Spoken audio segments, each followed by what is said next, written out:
Alrighty. Hello, everyone. Welcome to another Studio Maker Presents Death Stranding Director's Cut. This is episode 17. Correct. Great. I had to stare at the Roman numerals for a second, be all like X, V. Okay. But this voice coming to you right now is Lucky, and over there, who, gives me daily affirmations, is Omega. Howdy. And we are almost done with all our prep work. We are almost there. Like I said, just doing this little quick check here, but job right now is to basically get the veteran porter just a little bit more to get him on the network, and then with everyone officially on the network, we'll call it good and we'll start pushing towards the finale, which will be us going into down here-ish for reasons. Yeah, there'll be, I'm sure, plenty of work done there. Yeah. Yeah, so you get Sam Lake his last little bit. Yeah, Make sure we got the veteran, not the veteran, he's the veteran porter, the first prepper. Sorry, chat, expect me to be slightly something today. It's a million degrees, it is many places, and the AC, yeah, it's good. Yeah. The AC had a little difficulty getting started, keeping up with it all. So it was very hot and dehydrating today, and I'm only just now catching up on it after dinner. But I hope everybody's having a good Labor Day. Yeah, I don't remember exactly what the issue was. Was it just What we got? run a shitload of cargo back up from the Timefall? Yeah. Timefall Farm. Yeah, so, yeah, because we're heading to the paleontologist and the Evo-Devo scientist with these packages. We may have to figure out a way... Did I trap myself in here with my fucking vehicle? I did. You did. Parked a little too tight. But yeah, so we're back after a week off. Did some housework last week, so wasn't available. Lucky did not want to. Man, that guy really used my reverse truck a lot. Jesus. Damn. Oh, wait, no, it's probably because my reverse strike probably was a fucking blockage, so they had to get on it to get to the veteran port. God damn it. It was networked, yeah. I think not last week, 2 weeks ago, technically. Let's get this shit. We just went, oh, time's up, let's go. Close stream. Close stream. But yeah, Lucky didn't want to battle the mountains alone, so we didn't stream last week. But now we're here. Hope everybody's having a wonderful Labor Day. Yeah. I must now inform you all, chat, for the joke that I'm going to keep probably making tonight. I'm afraid it's been 10 years. That's right, everybody. It's been 10 years since Metal Gear Solid 5 came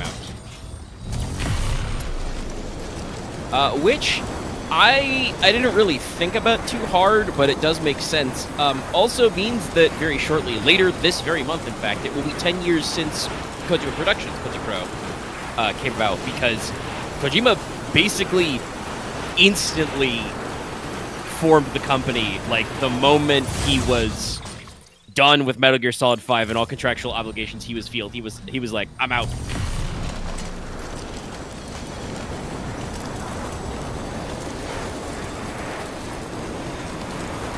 Well, 10 years and they put out 2 banger games and they have a couple more on the way. Yeah, 10 years, 2. I think we can call them AAA. They're technically kind of sort of first-party titles.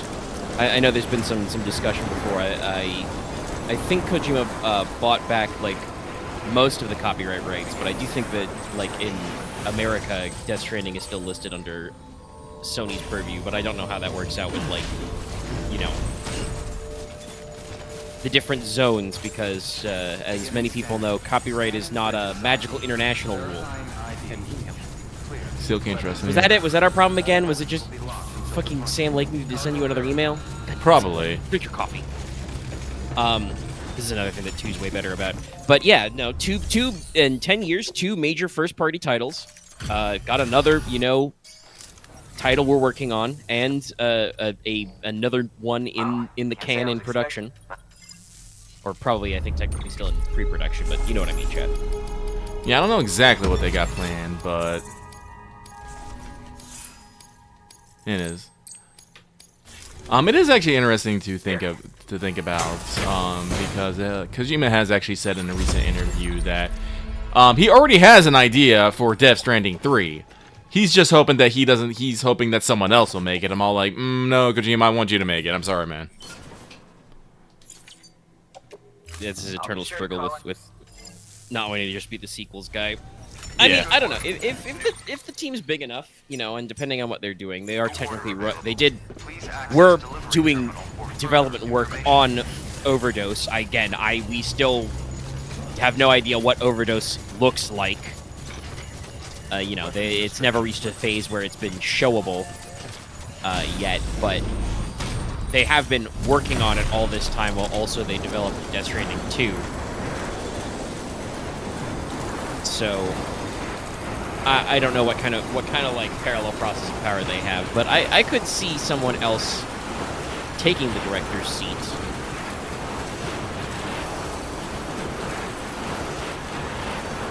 But we'll see. I'm glad to see it acknowledged. It's true.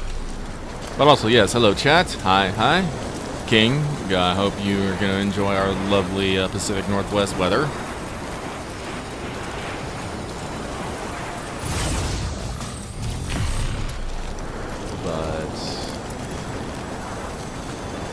No, like, I am curious to see, again, this is one of those things, I wish, could be to fly on the wall and stuff, and, like, I am curious to know what Kojima's ideas for Death Stranding 3 are. Like I said, I have my own, hopes and dreams on the subject, but, Kojima could, have his own thoughts and feelings, But yeah, and it is that thing of, like, we know this for a fact because he did straight up say it in the interviews, and also you can kind of see the points of the plot. But Kojima talked about how, like, the plot of Death Stranding 2, like, completely changed because of COVID. Yeah. Like, they were... I'm pretty sure, based on what he said after 2 came out, they were in pre-production on it, like, when lockdown started to go into effect. Like, they were contacting casting and stuff like that, getting people, like, back in the studio to start taking, like, production stills, etc. And then that kind of, like, slowed development, but also, like, radically changed, I think, some of the writing tone he was going for. Mm-hmm. Take care, sir. Which was very funny, because obviously a lot of people talked about how Death Stranding 1 was kind of quote-unquote prescient, access delivery terminal for further coming out only a year before. Alright, so we got the 3... God, the effects of COVID, though, lasted a long-ass time. I mean, obviously, you can say some of them are still around, but I was just watching I was looking at a graphic the other day because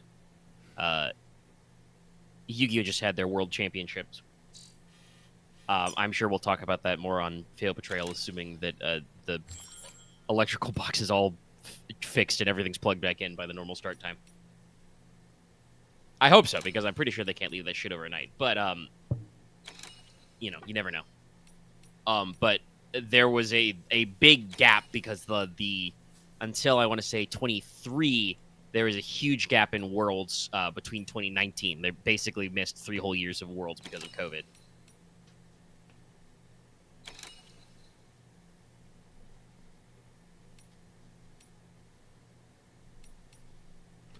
Let's check in with the payment. Did we read the email from the man?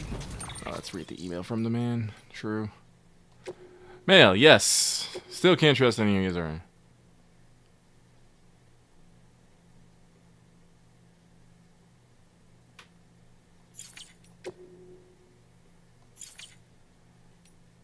Thanks, bud. He's very unhappy. He used to work for Higgs. Higgs is a freak now. Got it. Let's see. And, my boss was Higgs. I'm not sure how I'd feel about things, but still.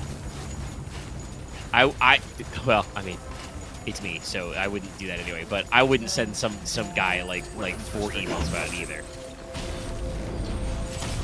This is one of those things that I think I feel about. As much as these people say they want to be alone and stuff, as soon as they have someone they can talk to, they fucking talk their ear off. That's the power of Sam Porter Bridges, you know. Well, let's swing by the paleontologist and see if that veteran porter one is one that I've already done. Not sure.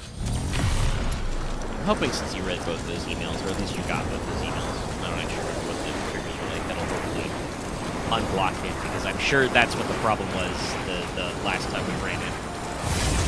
Or one of the problems was just, you know, you gotta walk away from his house, get an email, go back.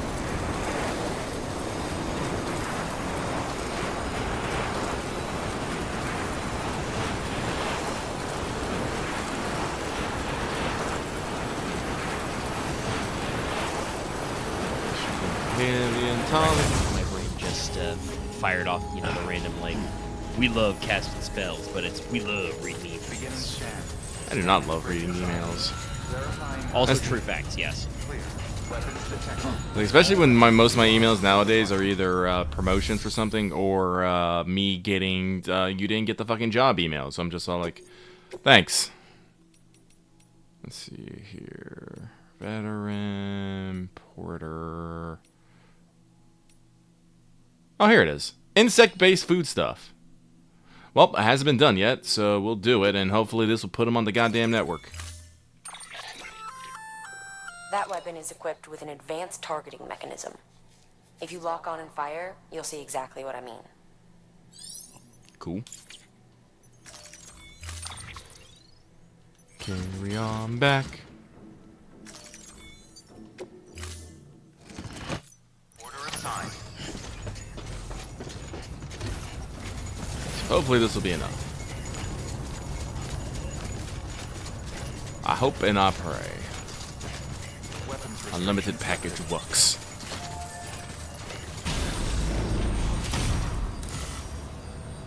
Up we go.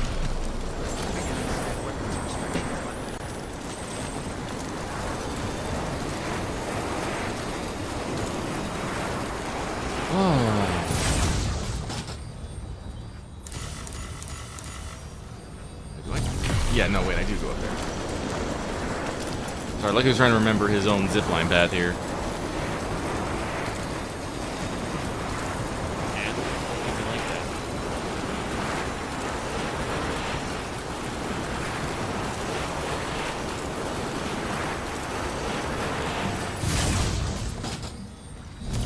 that. Going down.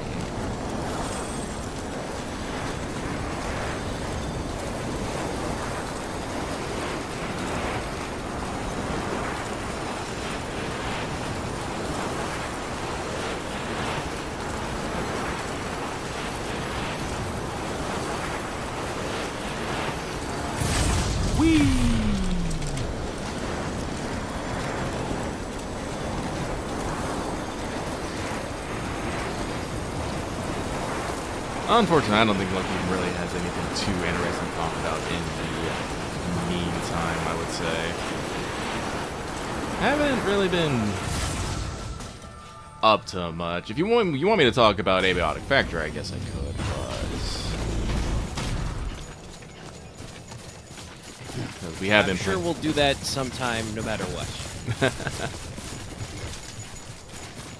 Haven't necessarily been able to put a lot of time in Rogue Trainer or Vintage Story recently either. Been very much on the Abiotic kick.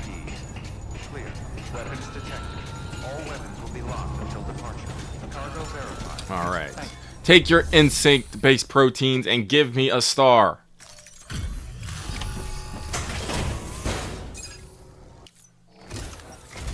Be closer, like.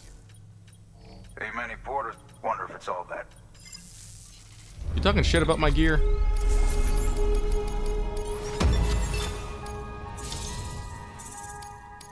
Yeah.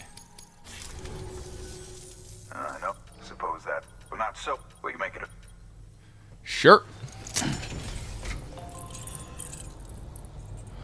Well, shit, if I knew it had been this easy, I would have grabbed the damn thing we need to get to Heartland.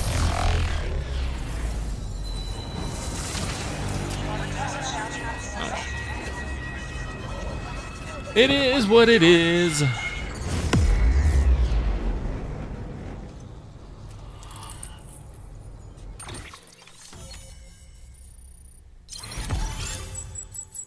Gyro network upgraded.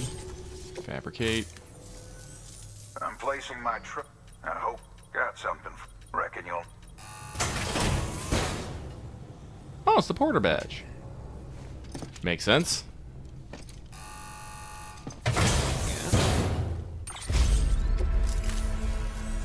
Take care. I've got high hope. Hi. New order available. Please access. Nah, I'm done. True, but yeah, I'm just shaking my head, going like, man, Death Stranding 2 is so cool, guys. Delivery terminal. Because for like, further information. when you get stuff, like if you got a little trinket like that in Death Stranding 2, it would be, you know, hey Sam, here's my porter badge. It does these things. Maybe. Anyway, bye. Like I said, we become a lot like we talked about this before. Death Stranding 2 is a lot less parasocial than people. Like people actually want to talk and, you know, be cool with Sam, not just, you know, barrage him with emails. Yeah, it's much the I should say the like points of conversation, or the style of conversation is much more natural, and there's more of an implied back and forth. Like, there's not like extra dialogue lines with Sam, but because you can choose dialogue options, you know, you can imply that Sam at least asks a couple of questions to those people he meets, and kind of goes about his day.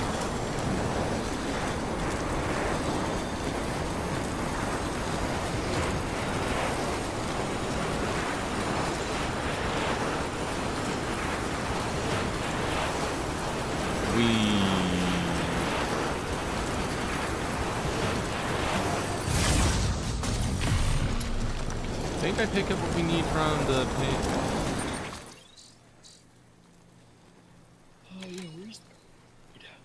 Oh, I just have to head back. Sure we'll. Oh, it just says I have to head back to Hartman's lab. Never mind. Oh, did you pick it up and then leave it in the locker there? You did that. I don't know. Hang on. Let me see here. Whoops, wrong button. Let me check orders. No, this is the only order I have, so I think it's just. I think I just have to go back to Hartman's lab. Maybe not pick up something. Or maybe it is the order I have right now. I don't know. But whatever, we're going the wrong way. They're all connected, so they're not. They're just for Sam's use, so they're not just one way.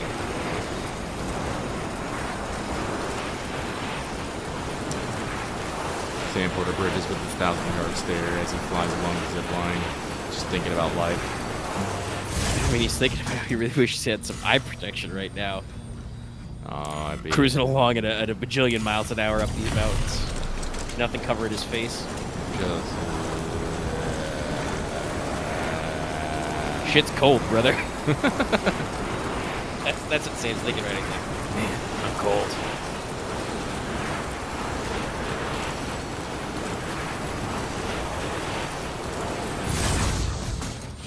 just dangling here is like, man, I feel like some sort of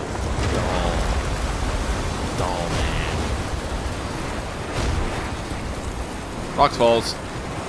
Look at him roll.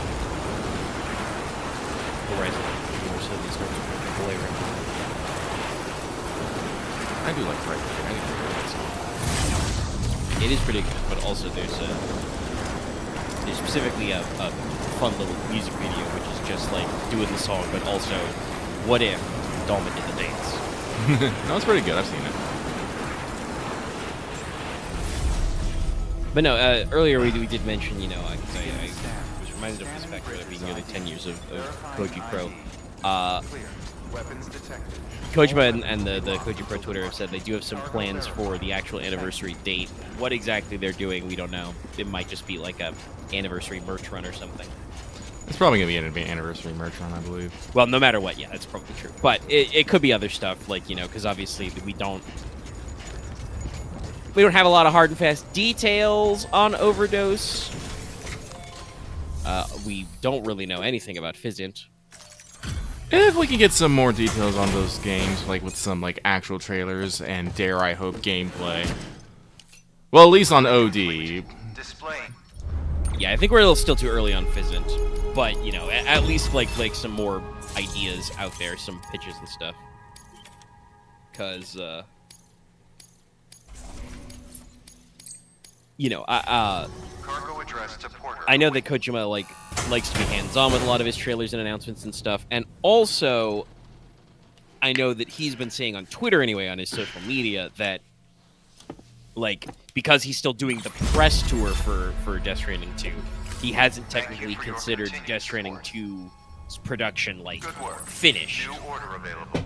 Please access delivery terminal. I for am further curious to information. see if he has anything still in store for Death Stranding 2. He's talked about how he doesn't feel like doing DLC and whatnot, but like I said, he might. Like, It would always be interesting. Like you know, they could have free updates or stuff like that.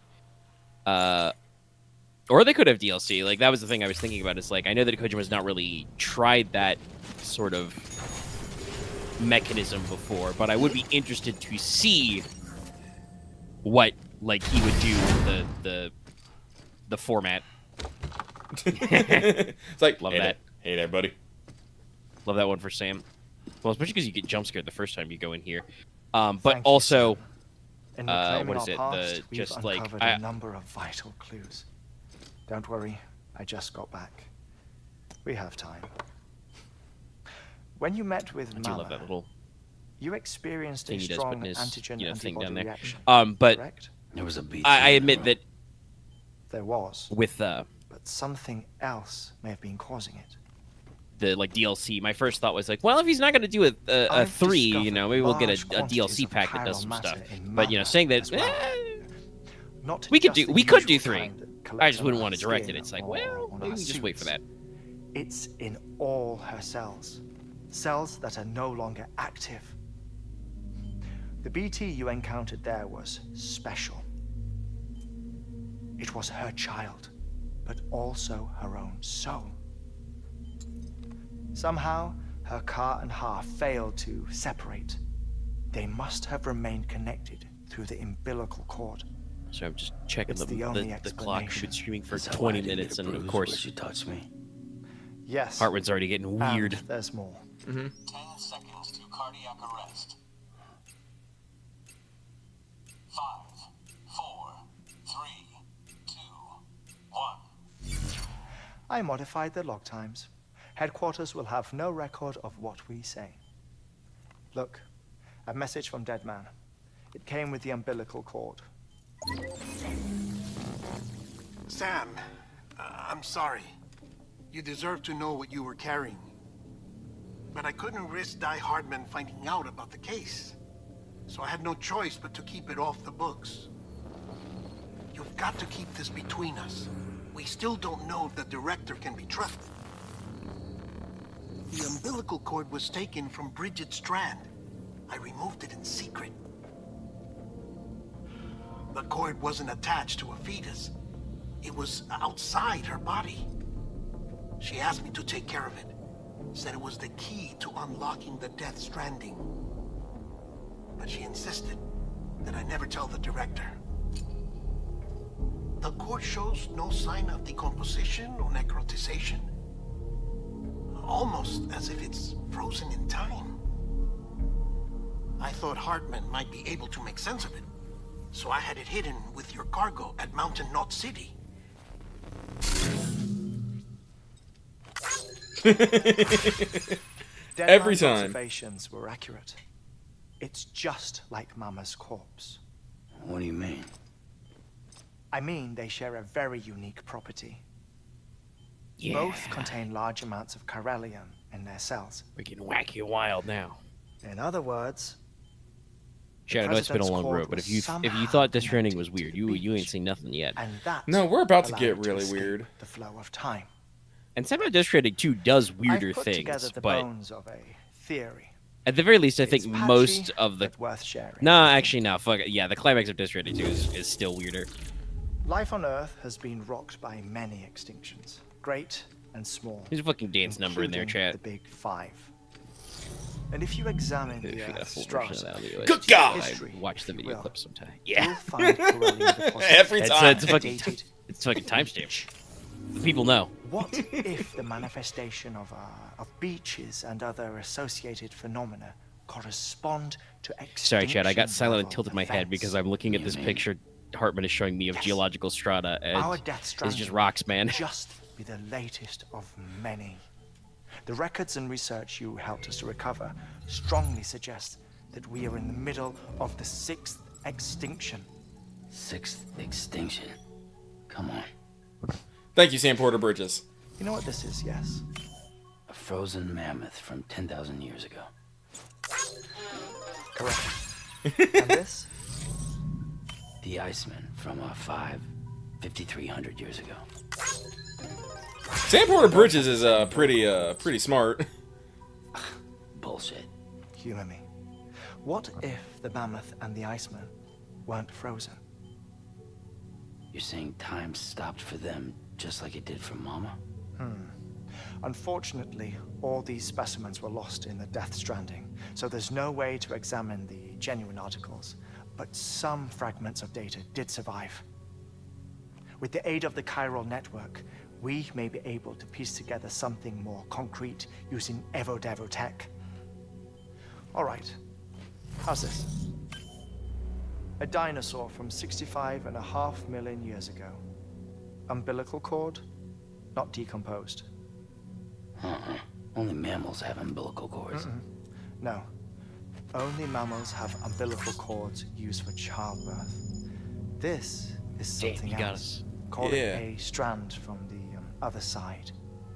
I propose that Also, I feel- I mean, umbilici are a sort of There mimesis is of implied strand. levels of government cover-up Then going on in evolved various time over periods in time. Death Stranding. But I feel like if We they found a shouldn't fucking assume that perfectly everything about preserved the Death dinosaur Stranding corpse is somewhere, detrimental to you'd life. hear about it on the news like forever. Trilobites, ammonites, dinosaurs, the mammoth, the Iceman, all preserved as if frozen in time, all without exception, found with strands, which is to say that all may have been connected to the beach. And this, when viewed in the context of the extinction entity, EE theory, leads me to surmise I like how he that all panned- those Parenthetical. strands are in fact No, I like how he. I just realized this. I like how he like briefly looked at the See, camera when he Sam, said EE These are at the Yeah, parenthetical. he literally spoke the Via parenthetical and also strands. like had a and it is visual cue through too. this connection that they somehow I wonder if that was bring completely about planned a or if Death the Stranding. actor So you're saying ad-libbed that a Bridget little was an extinction entity. in scene. It's far too soon to say anything for certain. And since you burned her body, we may never know. Higgs said Amelie's in EE, that she doesn't have dooms like the rest of us. Sam, think. Assume Game that that President plays like Strand a was in movie. EE. Isn't it possible Well, the that cheap her answer is daughter Metal Gear too? Solid 4. At the very least, Higgs may hope. Metal as Gear Solid much 4's now ratio that of the gameplay to president cutscenes is a little unavailable. rough at times. I still really like So he 4, but it kidnaps is her for true that EE like powers or whatever to cause a mass extinction. it's so funny that like look, Perhaps you can go so fast in that Perhaps game not. if you just start I skipping doubt a cutscenes, single EE's which I powerful have done enough to because I cause a played Death Metal Stranding. Gear Solid 4 a Assuming lot for like all the Amelie is an funny EE. unlocks. Well, Higgs sure thinks she's got what it takes. Indeed. And we need to get her back as soon as possible. Oh my God, it's Amelie. Please hold on to something secure. Ah, this one is real. Sam, go west. Go west, young Sam. I'm going to handle Guy Hardman. With He your starts leaving. customary reserve. Nothing Custom- good will come of him learning of our suspicions. Whatever else is going on, we still need the chiral network. Right.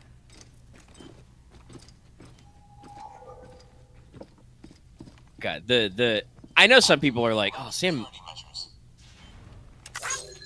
does, you know, he's wooden. He doesn't have any personality. No, Sam has personality. His personality is he's just fucking done with this shit. Yeah. But I love all these little interactions.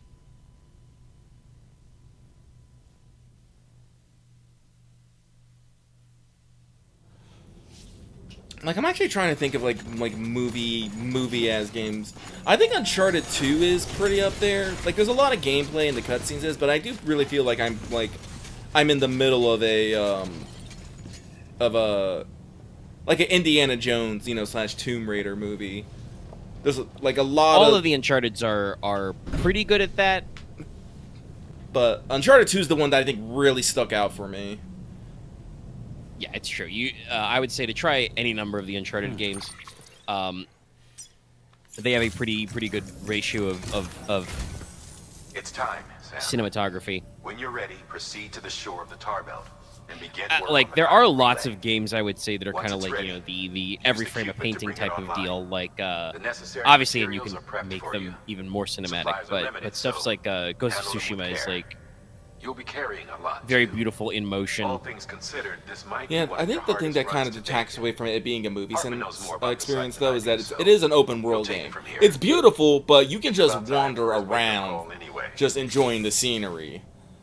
It's true. It still has the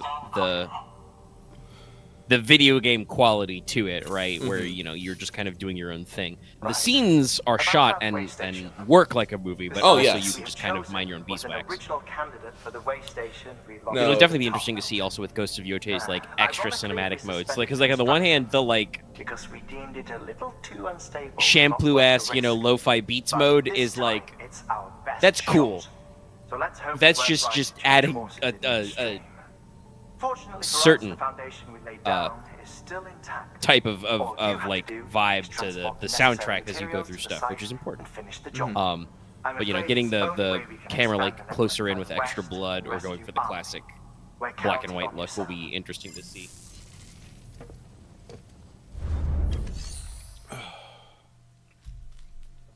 But I'm trying to think of like other games that like I've had that movie-ass experience with where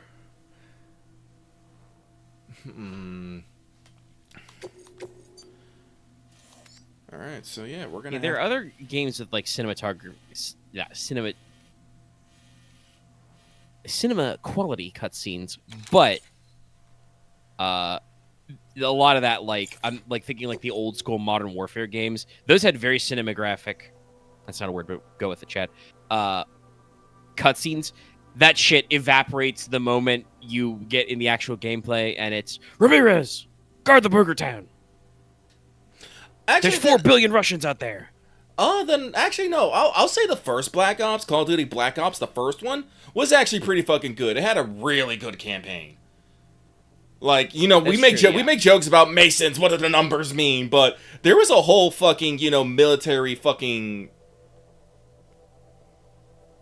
like mystery. I don't want to call this like drama in there. Yeah, no, the first Black Ops is very iconic. Some would argue that it was so iconic that they were able to make 6 more Black Ops name games off the vibes of Black Ops 1 alone, because I don't actually know if the campaigns for any of those later Black Ops games were ever as cool as the first one. I think I heard Black Ops 2 had kind of the same vibes, and then they got weird with 3, if I remember correctly. 2, I believe, was a sequel, but they went for, like, because there were even some segments in the first Black Ops talked about this, the actual future shit, you know, taking advantage of the time jumping to get some near future stuff in there. Oh, okay. God, was 3 or 4 the one I played for free on PlayStation Plus? I don't remember. This ain't Bloodthirning 2, so I gotta run back to Mountain Knot to fix my fucking backpack, because it's gonna bug me.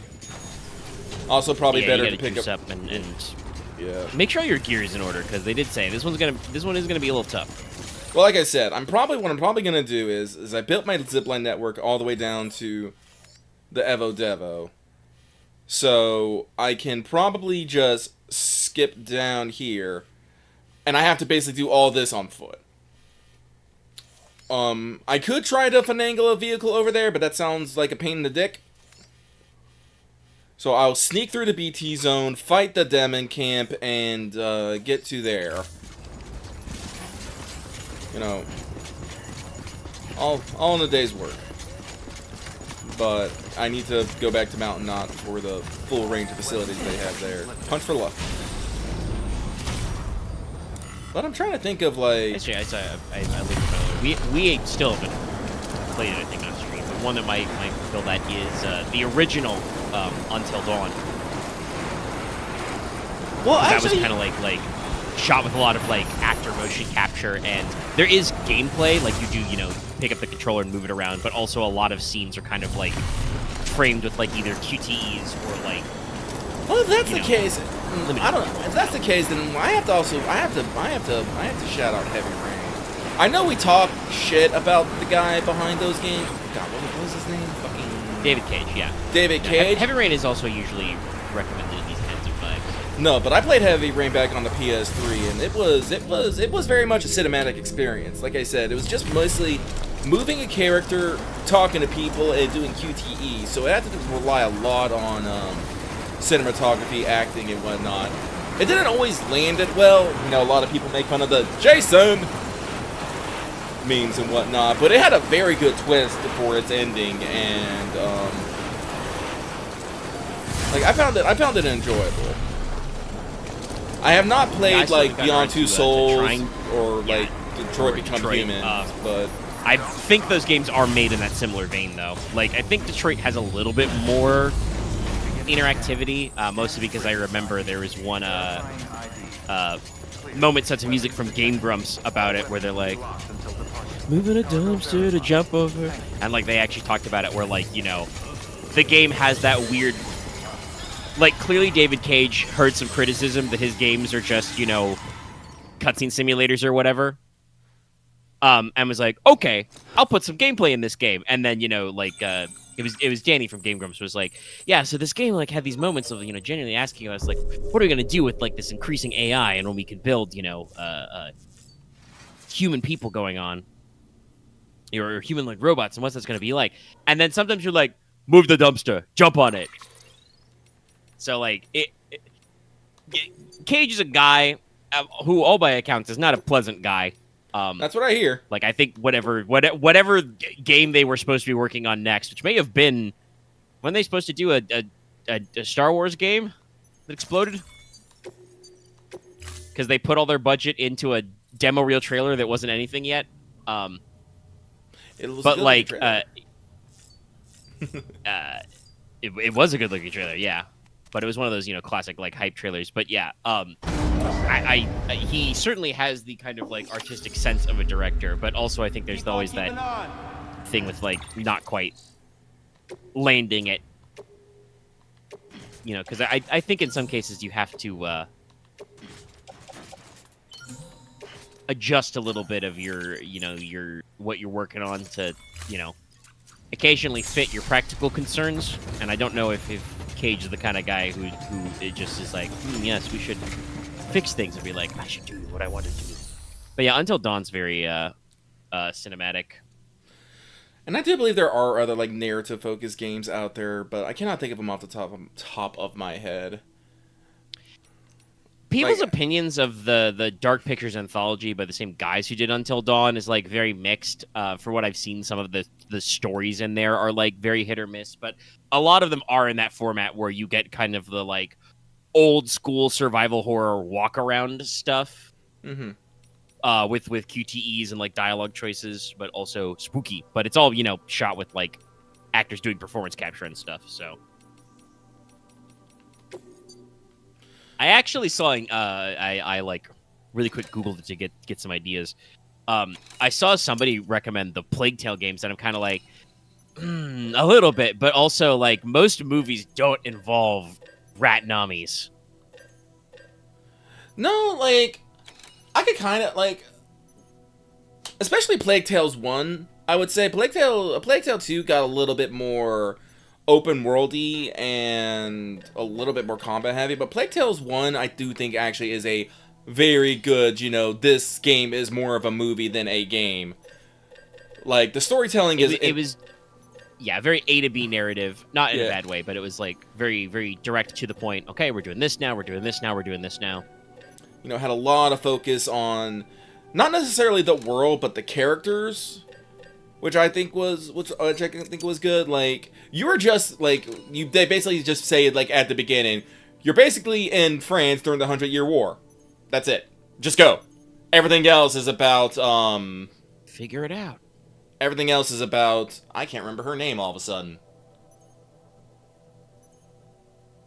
Well, the main character and the little brother, you know, the dual protagonists, and, you know, their little motley crew that they make up, you know, so it's a lot of, you know, focusing on them and getting on them. Which, because, like, a lot of that game is, while you can use, like, you do have, like, tools and stuff, and you sneak around and stuff, like, the gameplay is usually just, the gameplay was generally just the connector to get you to the next story bit, which you were generally interested in, I would say. Or you would have a cinematic set piece, and when you know where you deal with, you know, the Ratnami. Yeah, it was all set pieces or like puzzle solving type, classic puzzle solving type stuff to be like, haha, you'll try this out. Like, it was good, and I can see why in the sequel they did go for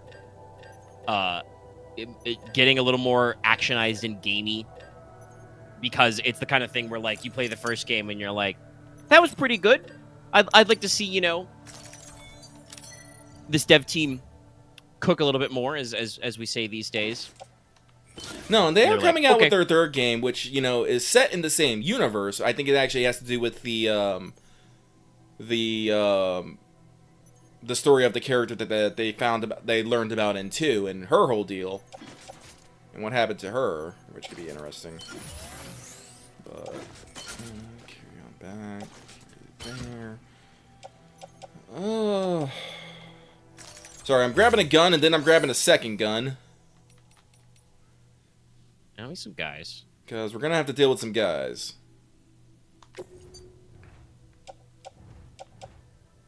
Oh, this was only 7% dead, whatever.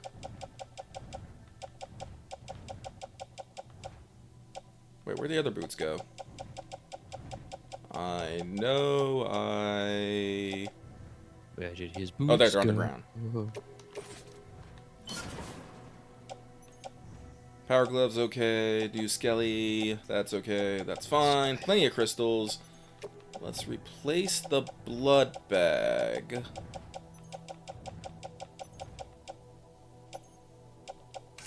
Let's see here. Custom kinetic, custom sprays. Do I have the... I do got 2 high capacities. We should probably swap those in. Also, we're gonna break all these down, because Jesus fucking Christ, I don't need so many blood. Stop taking my blood! I need Now it that! happens automatically every time. Again, another system they cleaned up a little in 2. Got 3 pouches, 2 hermetics, 1 stun. That should be good. God, I missed the fucking pistol slot. Pistol holsters, real good.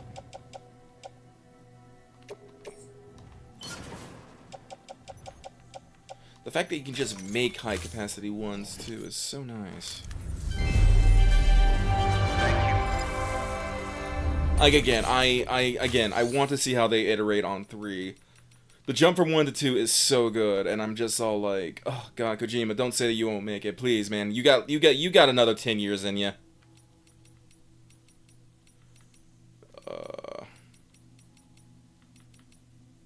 It's like Yoshi P talking about. He's probably like Yoshi P talking about he can't think of retiring anytime soon yet. Oh yeah, I think the way he phrased it originally was around the 10-year anniversary was like, yeah, I've been on this project for another 10 for 10 years. I'm probably gonna be on it for another 10. Yeah.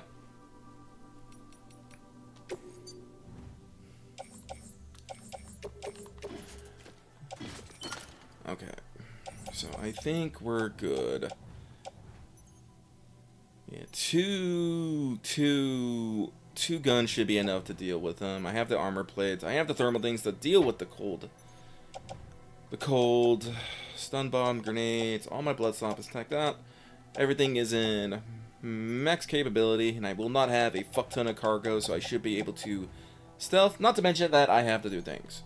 I have plenty of battery. Look at all that shit. And I got me grenades. I think I am as kitted out as I'm gonna get. I'm so glad they came out with the level 4 batteries. Before you could only have the level 3s, and you had the big old thing. Yeah, a little bit extra space helps. It does. It really does. So let's head back to Hartman. We'll pick it up and we will get started.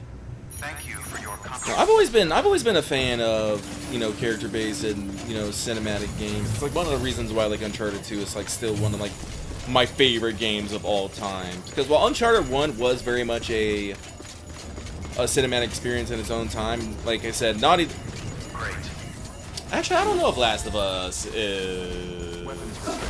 It does have good, like, Last of Us has very good, like, story, but I think they put just as much effort into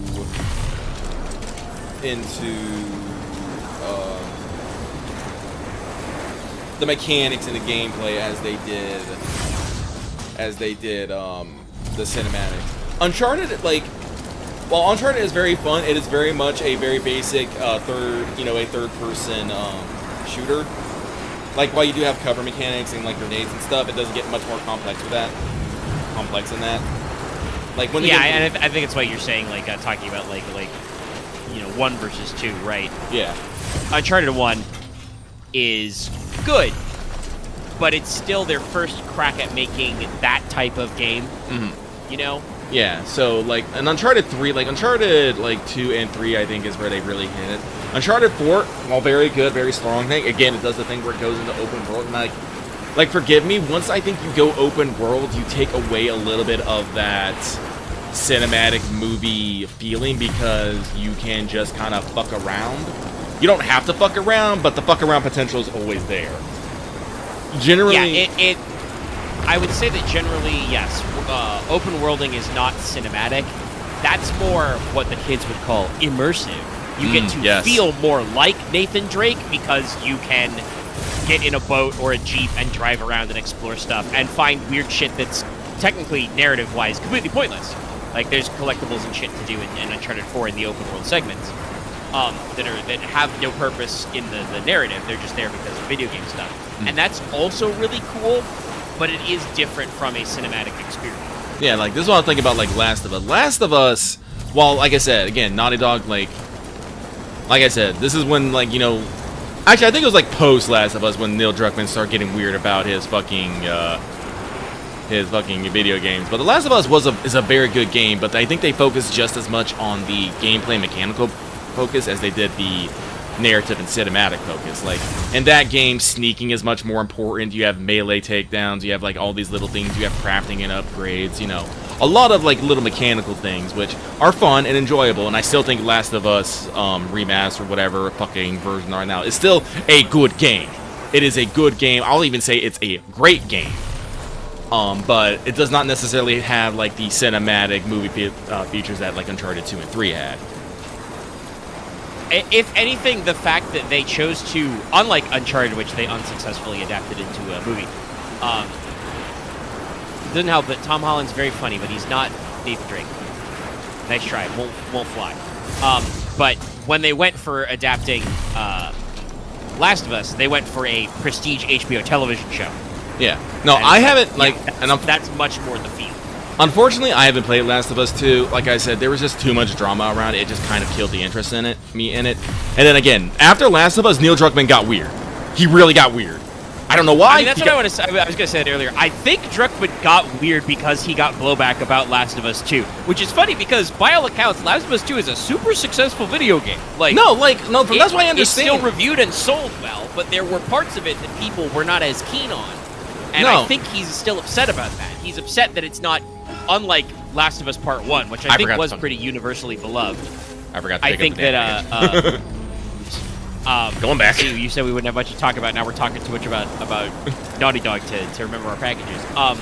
But no, I think that, like, Last of Us 1 was basically universally beloved. There were probably some criticisms to levy at it, and I know that some people are not as, like, keen on the climax of 1.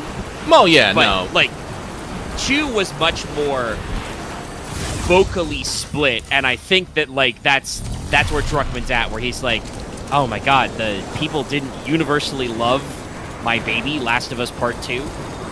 And said then they started, you know, keep re-releasing Last of Us Part 1 and 2. You know, changing it from, like, The Last of Us to Last of Us Part 1, Last of Us Part 1 Remastered. I'm just like, okay, man. Because I played Last of Us back on, like, was it, like, PS3? You know, when it first came out? Yes. So, and had an amazing time. They did a straight up remaster for the jump to PS4. That's fine. That's well deserved.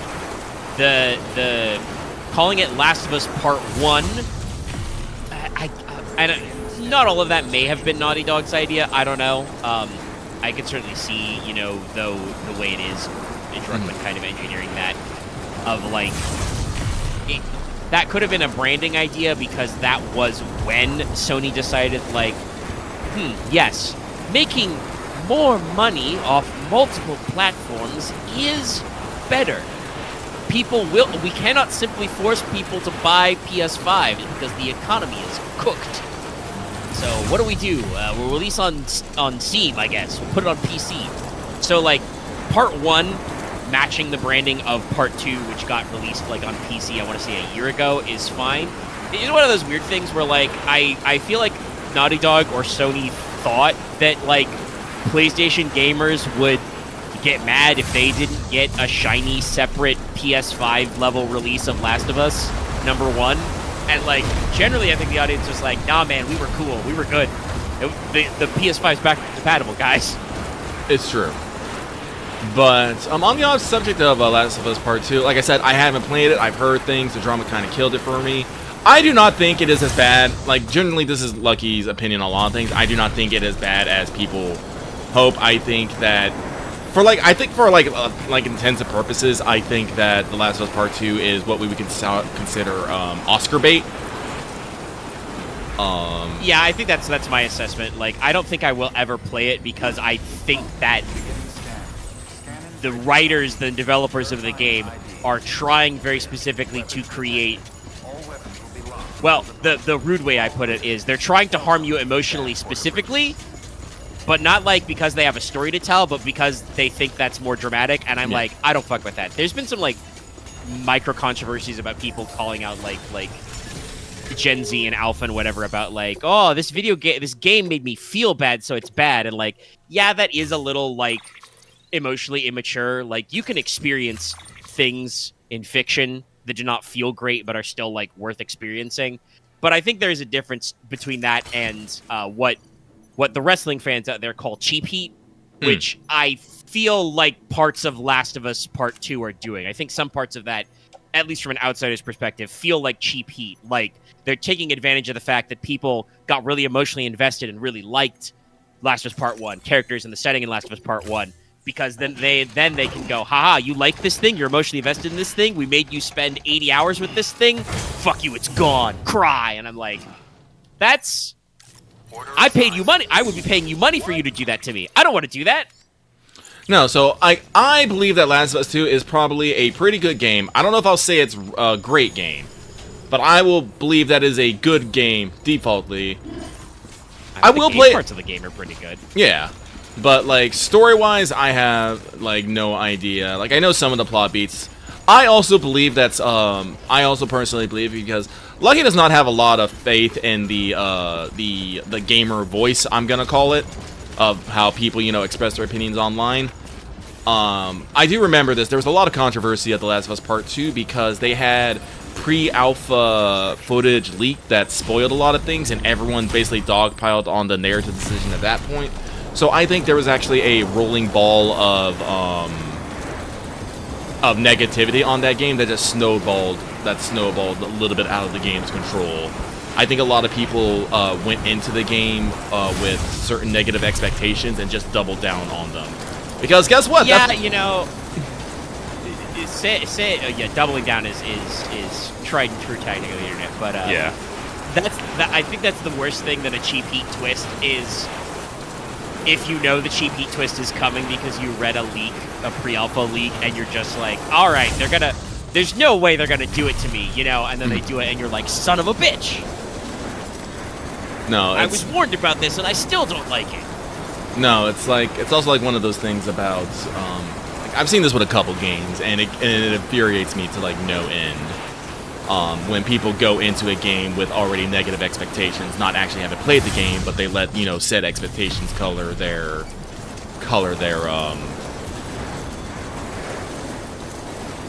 opinion. Excuse me, took me a second there. Because, like I said, like, I personally am okay with a game being okay. A lot of games that people, you know, say are bad, I'm like, no, this was a perfectly serviceable game. Like, maybe it wasn't the greatest game, but I played it and I had a fucking fun time. What else do I want from a fucking video game? Like earlier, video game as video games exist. No, like, actually earlier today in our Discord, someone posted something from, I don't remember from who, talking about how there is original plans for, like, Saints Row 5. And many people in our Discord is like, I knew it! That's the game we wanted! And, Lucky immediately said, don't you fucking lie to me. If Saints Row 5 came out, you would have fucking, nitpicked it over and over again because it wasn't Saints Row 2 or 3. Don't you fucking lie to me. And so...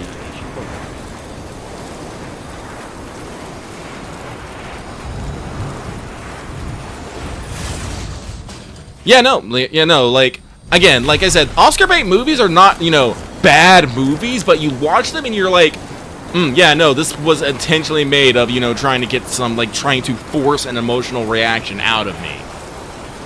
And if you, like... You're trying to create a like, you could even generalize it, right? And could say, you know, it is just award bait, right? You're, like, trying to hit a broad artistic perspective on it. It's like, so... I'll put up a tweet and say, by the way, and not to disparage them because I don't know them at all, but the person who tweeted this out, you know, has their story and stuff. First of all, no sources. No sources, I made it the fuck up.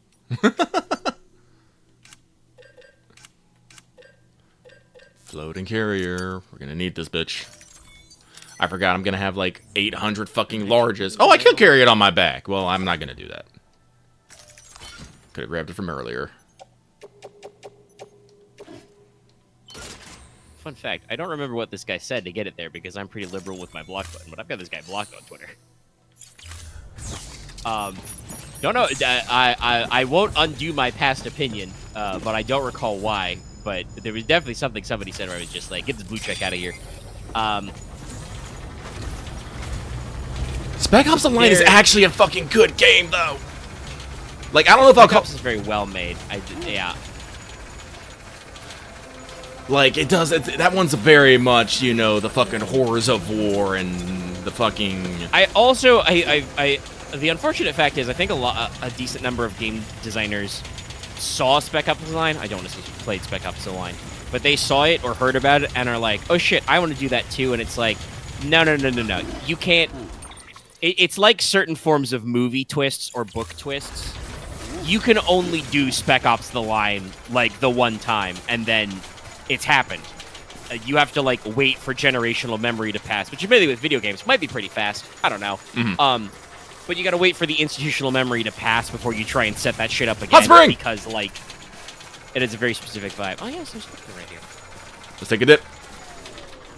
I don't want to say that, like, THQ Nordic are fucking geniuses or anything, but, like, the people you were working in, you know, working on this stuff is out there. This is the recharging spring. Nice. Like, Volition made the game and, like, had some of this in pitch. Okay, they do have a citation at the end. They said if it's from a guy who was invited to see all of this in Volition in 2020. When did Saints Row actually come out? It's like 2022? Yeah, so, like, 2 years after that. So, yeah, I suspect some of these images were, like, in mind. I don't know, like, some of these statements here feel like I don't trust even a trusted guy who got invited to hear these things. They're like, oh,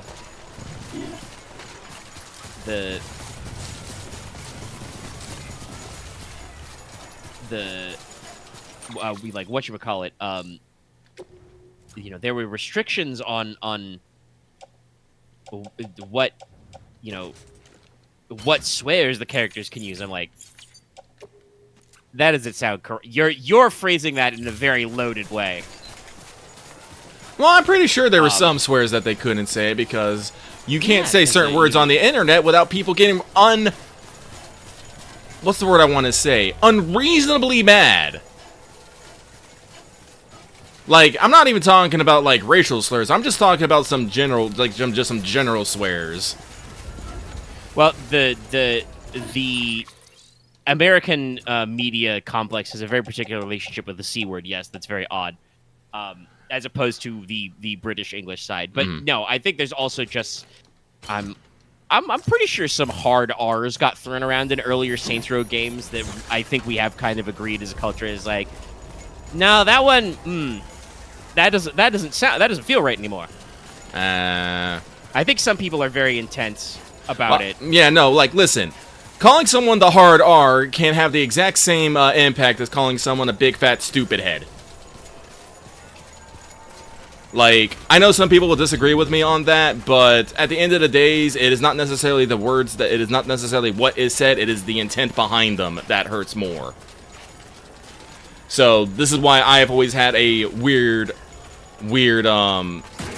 outlook on how people treat some swear words as, you know, you're possessed by Satan. Others you can just, you know... Well, I mean, I also want to say there's a conversation we've had very much before, but also, like, the general internet, or at least people when you're set against it, it feels like an excuse because, oh, I never liked that person anyway, they said a slur.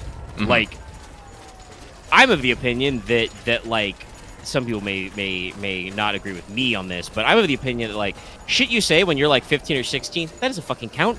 You're stupid. You don't know anything. No, it's Your brain's not undeveloping yet. It's, like, 10 years later, if that shit comes up, and you're just like, yeah, whatever. It's like, or even worse, there are, talking about doubling down, God knows there's too many people who have been caught in situations like that where they do be doubling. Careful, you're being picked now. Yeah. I meant to detach my But character. like that's certainly the thing that I'm on the side of. But it's definitely one of those things of like, that's just like every video game like mass market run of just like, hey, what jokes are okay? Hey, guess what, chat? Not chat. Our chat's probably perfectly fine with it being this way. But people who are turbo hyped for GTA 6, guess what? GTA 6 isn't going to be as edgy as GTA 5 because I don't necessarily think that being edgy is the spawn of Satan, but also I did kind of get over being edgy when we all got over it in like 2012, 2014, you know? Like, God knows, I'm pretty sure that's how long it's been since GTA 5 came out. GTA 6 isn't going to be as edgy in that sense. It's not going to have that edgy humor. You get that guy in the dick? I think so. Damn, Listen, if you took a rubber bullet to the dick and ball, to the dick and balls, I'm pretty sure you just go down. You're just like, I'm going home. Yeah, yeah, that's it. Taking a ball and going home. But yeah, no, like GTA 6 is Rockstar's not going to be as edgy in the same way, especially after Rockstar's gotten their ass consistently kicked trying to be edgy and then just like drawing unnecessary controversy. Well, this is one Which of the is reasons... unnecessary, by the way. I do want to say, I do think shit like the hot coffee controversy and the like issues people raised over games like Manhunt were very much manufactured like controversies, right? Well, like I said, media wants a story, and if people get outraged, they can fucking... But I do want to say that I don't feel like Rockstar helped themselves, right? Because I feel like some of their marketing angle was like, hell yeah, we're edgy, we're Rockstar, look at this shit. And then they were like, oh, what's this? People have taken our edginess out of context and are turning it against us? Ooh, that's not looking good for our stock price. Hey, spoilers, that's what Rockstar fucking cares about is their stock price. They're mega huge. Rockstar's not some, like, artisanal shack making video games, so, I don't know, like, I'm sure there will be interesting things about GTA 6. The graphics they've shown off so far have been, like, very high level. Catch! Wait, how do I... Very real. Detonate, there it is. Square. Who's the button? You ran into it like a fool! Also, I think it spreads a little through those shock pits. Oh, yeah, this one probably, watery. I was using this one, right? This one. But yeah, like it's just one of those things of like, yeah, of course, Saints Row, you know, the reboot was a little more sanitized. I still think it was interest, and that tweet even takes a pot shot at like the student loans type stuff, and I'm like, why are we saying that was not what? Do you guys not have student loans because you're jobless and didn't go to college? Like, I don't have student loans because I applied for grants and went very, very carefully through it. And it was still a little rough. My parents helped me out with the last little bit because there was a concern of running out of money for college in the end. But, like, I think the idea is still very relatable. And it's like, that sort of stuff is not relatable. Like, all of our characters in Saints Row were friends because they're all crashing in the same apartment because they can't afford to live separately, right? Like, how is that not something that most of the audience at home can empathize with? I don't know. Well, like I said, this is the thing I was talking about earlier. Like, no matter what, people were not going to be happy with a new Saints Row, no matter what it was. Because, you know, like I said, everyone thinks they have the fucking, you know, the magical cure-all for video games, and when video games don't do that thing, that's, well, you know, that's when, you know, oh, it's the corporate executives trying to fuck us over, man. And I'm not gonna say, like, the fucking C-suite actually knows what they're fucking doing. Usually it's a bunch of investors sitting on fucking boardrooms and fucking Zoom calls discussing the best way to get, to, you know, increase the fucking market share of their game. So, yeah, maybe they're a little out of touch. But they're never out there going, yes, let us fucking ruin this fucking video game for the fans. They're usually trying to find the way to best market their game and reach the most amount of people with it and get the best ratings with it. Like... Yeah, like, I believe from this comment that there probably was, the first pitch was probably Saints Row Cinco, I think they called it, you know, a proper sequel to 5 that would maybe have aimed for a continuation on from 2 and 3, because I was talking about this later in that conversation in our Discord, like, the sales of Saints Row generally went up until 4, and then I think 4 they kind of plateaued a little, you know, because that was the weirdest game. I won't say the worst game, because actually I think the gameplay in 4 was pretty fun and tight with the superpowers and shit. But that was the furthest away from the GTA clone kind of legacy that it had. By the way, Saints Row was a GTA clone. Well, that's why people don't want to talk about... That's fine. That's why people don't want to take about Saints Row 1, the first one. Yes, that one was way too tight on the GTA clone. But they made enough money to make a sequel, and then 2 is where they started to get a little more weird with it, get a little bit more of their own identity. Like, I think, and I do 3 think of... kind of like... I think 3 is... that arc. 3, I think, is where they kind of crystallized their identity. 4 went a little overboard at the top, and Get Out of Hell was just weird. And I think that Saints Row, the reboot, tried to capture that initial... We're a little wacky, we're a little wild, but we're still, you know, doing a rags to riches kind of story. That, you know... If I had to put it away, I would say Saints Row the remake, the reboot, and this may be why it did not resonate with some people. I feel like it was they kind of went for they started at like the tone level of 3 of like real life, but at certain points patently ridiculous. But the stakes and kind of the setting area started at like a 2, you know. So it was kind of a weird state. I think you are right that no matter what, people would have nitpicked it, because like I imagine if they wanted to reset the stakes, they could have done a soft retcon after 4 and Get Out of Hell. But then people would be like, "You did a retcon! How dare you change continuity?" Yeah. So it's definitely one of those things of like, yeah, like. Sorry, I am trying to speak and I am failing horribly. I apologize. Like, is the Nate Saint Row like a great game? Probably not. No. But I'm gonna be real. Saints Row was never like that. It was always kind of weird. It was always kind of jank. But you know, it was always fun. Like, I don't play... Yeah, I had fun playing. Like, I've never played any of the Saints Row for, like, a gripping story or good game mechanics. It's because I want to feel completely free and liberated running around blasting people and not actually fucking caring. I want to, you know, strip naked and doing fucking insurance scams. You know? Like, and that's the thing I was going to say earlier. I was talking about, like where they're at kind of with the game design. The thing is that, like, I don't know exactly what their story was, but I'm pretty sure that the developers at the original developers at Deep Silver were always, like, hedging money on Saints Row. Like, they were always in a bad way because, like, we weren't even sure there was gonna be a Saints Row 4 for a while because I feel like they ran out of money after Saints Row 3 because there were some canceled DLCs that they even had, like, because I played, like, the full edition of 3rd and the remaster. But, like, they even had, like, special developer commentaries about what the Matrix ripoff DLC for Saints Row 3rd was gonna be, which absolutely got completely remade into Saints Row 4, which is why Saints Row 4 just reuses Saints Row 3's map. Like, it was, I don't want to say a cash grab, but it was like, there was clearly demand for a new Saints Row game, like, even after they said they didn't have enough money to do all the stuff they wanted with 3 and its DLC packages, right? Mhm.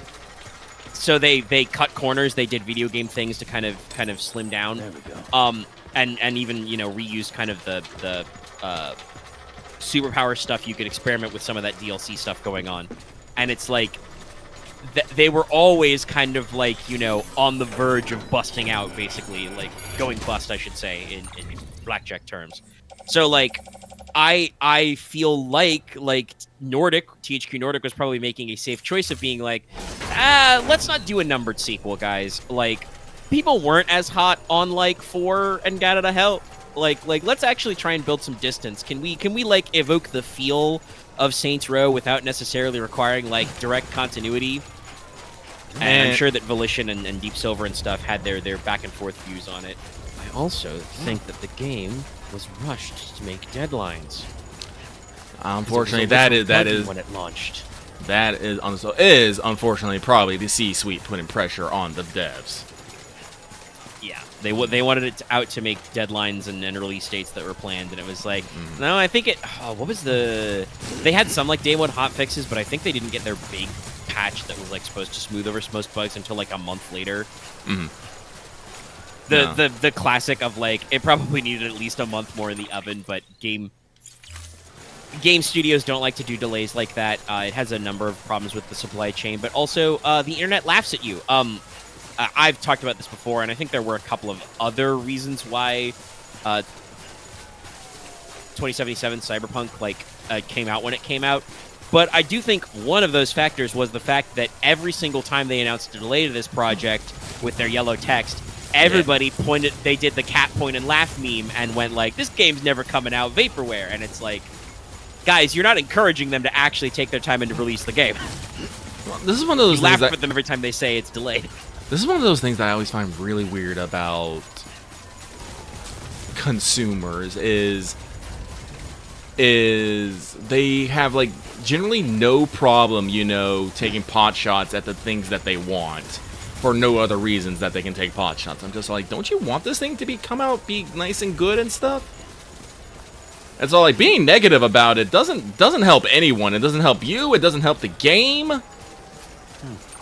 It's like, it's honestly, it's a thing that I think Death Stranding actually, both the games are actually talking about a little bit, which is that, like, it's our current era of, like, instantaneous gratification of consumerism. You don't even have to. Lucky chat. They invented fast food because America did a crazy thing where we decided our entire worldview, our entire life, revolved around automobiles. yeah, I hate it. This has done untold damage to the psyche and the infrastructure of America. It was actually a terrible idea. No, I hate it. I absolutely hate it. That is probably, like, genuinely, that's probably a lot of sorts of problems in this country is the automobile industry and the automobile lobby and the fact that all of everything is designed to revolve around cars. But this is why they invented fast food. They invented a restaurant where you could easily drive your car to, and invented the drive-through as a matter of, oh, you want your food? You don't even have to get out of the car. Now we live in a society, some of which was forced by COVID and not wanting to touch people for fear of getting literal, your lungs explode and you die disease. It kills you. A lot of people died. It was real. But, like, we created some necessary barriers to aspects of trade. So now you have apps where it's the ultimate first world problem, the ultimate decadence, chat. Now you don't even have to get in your car and pay the ungodly cost for gasoline because your whole life revolves around this machine that is exported from countries that hate our guts. Seriously, like, look at the list of OPEC countries. It's which is like oil and petroleum exporting countries. All of them fucking hate America. It's so funny about how we designed our life to revolve around oil, and then we pissed off everybody who has oil except us. But also, we don't want to make oil ourselves because it's, under the land we live under. And also, we built some beautiful natural parks over it, or we marked out some natural parks. We didn't do the building. Nature did the work. Good job, nature. A little bit of ruin up there. Yeah. But, like, not only do you not even have to get in your expensive gas-guzzling car that costs too much money, you can pay some sort of peon to do it for you on your Uber Schlitz and have the fast food delivered straight to your door, and they have to pay the gas bill. And, like, I think basically the same mentality that encourages that kind of thing is where people are at with video games. They're like, well, why can't you magically Uber Eats the video game to me right now? And it's like, well, that's because unlike a fucking Big Mac or a Wendy's patty, developing a video game takes time and effort. You unfortunately can't get some 14-year-old to just slap some shit on the grill and send it. Processed in order to finish the Cairo relay. That's right. This is where this starts. This is actually like a little rampy thing. Yeah. We're about to get a little... You thought we were weird, chat? We're about to get a little weirder. But I think it's the same thing of just, like, people are too used to, like, Amazon and shit like that. And, Oh, is this a like, cross? Are we stuff trying to say like that. something here? It is a Are we even cross. trying to say something? This is a cross. This is a crucifix. It's upside down, too. Higgs is Satan? Confirmed? Sorry, I didn't mean to interrupt. I just looked at it and it's like, this. No, it was definitely a thing. I wasn't quite thinking it out loud yet, but I was definitely looking at this thing going like, hold on, we're doing something here. And you're like, it's a cross. And we're like, son of a bitch, it is a cross. What are we saying? But yeah, no, I unfortunately I think that kind of like, and it's the same with like, you could argue it's even like pre-Uber Eats. It's the same kind of instant gratification when it comes to socializing that is kind of the parasocial bullshit of social media. Like, I like social media. I'm on social media a lot. I feel like my life doesn't revolve around social media. I just use it as like a cute way to like have the ability to check in with people and have them update me kind of whenever. But Yeah. I also am kind of a introvert guy, so like I don't like demand the dopamine of a back and forth either. It's one of the reasons why I can't get into VTubers and, a lot of content creators. Not because, I don't hate... It's not because I hate their hustle. It's just... I can't just watch someone talk to me and expect, to be happy with that. I'm an introvert as well, but Lucky is very good at being extroverted when he needs to be. I can hold, full-on conversations with my neighbors, I can... I can be very social when I want to be, but that's because, I can say something to someone and they say it back. I don't have to, battle, 20,000 other people, well, I don't know, in another stream for, an iota of attention and, try to feel happy with it. I'm like, no, that's not how I do things. So, it's one of those things of just Sorry, like... just looking at that image there. Yeah. Yeah, no, my enjoyment of kind of the VTuberness I feel like has kind of peaked and valleyed a little bit. I try not to be parasocial with the people I follow. There are some content creators I really like. I will recommend their videos. I'll watch, I'll like them and watch them. I'll catch like compiled down clips that are something that's like digestible for me while I'm doing other shit. I cannot be that guy. Well, first of all, I don't have enough money to be the tier 1 sub to like 40 different VTubers. The only way but west like is through that. To make matters worse, I don't believe your PCC is capable of building anything that will get you yeah, across. we're gonna do some funny. There must be a way. We can't give up, not with what's at stake. We'll see if we can't think of something here. But considering everything you've been through, I wouldn't be surprised if you've already got a few ideas of your own. Can you figure it out, chat? Maybe we got some fucking males here.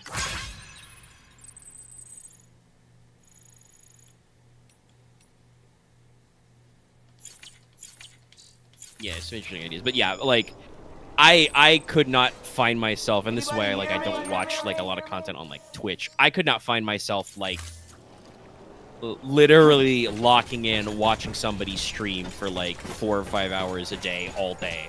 Like I gotta do other shit with my time, and I feel like I would end up just doing the thing where I'm not paying attention to them because I'm paying attention to something else, you know? No, like, I'm like, personally, I am very bad. Like, if I'm on my computer, I'm doing like 3 things at once. Usually has a gacha game open. I have maybe like my tabletop stuff open, and I'm thinking about that. Probably have Discord I have open, 5 having tabs open right now. Yeah, it's like, no, here we go. I can't just be free, my little carrier. You cannot come with me. Be free. No, it's not the coffin board. It's not the coffin border. Like, I'm doing 2 stuff, and, you know, I do like VTuber clips. But, you know, I watch them when people post them, and I go, heh. And I do follow a couple VTubers just because I think they're neat. But I can't... I think there are some VTubers who are they are funny content creators on, like, they are people who have good personalities for this type of shit anyway. Mm-hmm. And also combine this with a good aesthetic sense.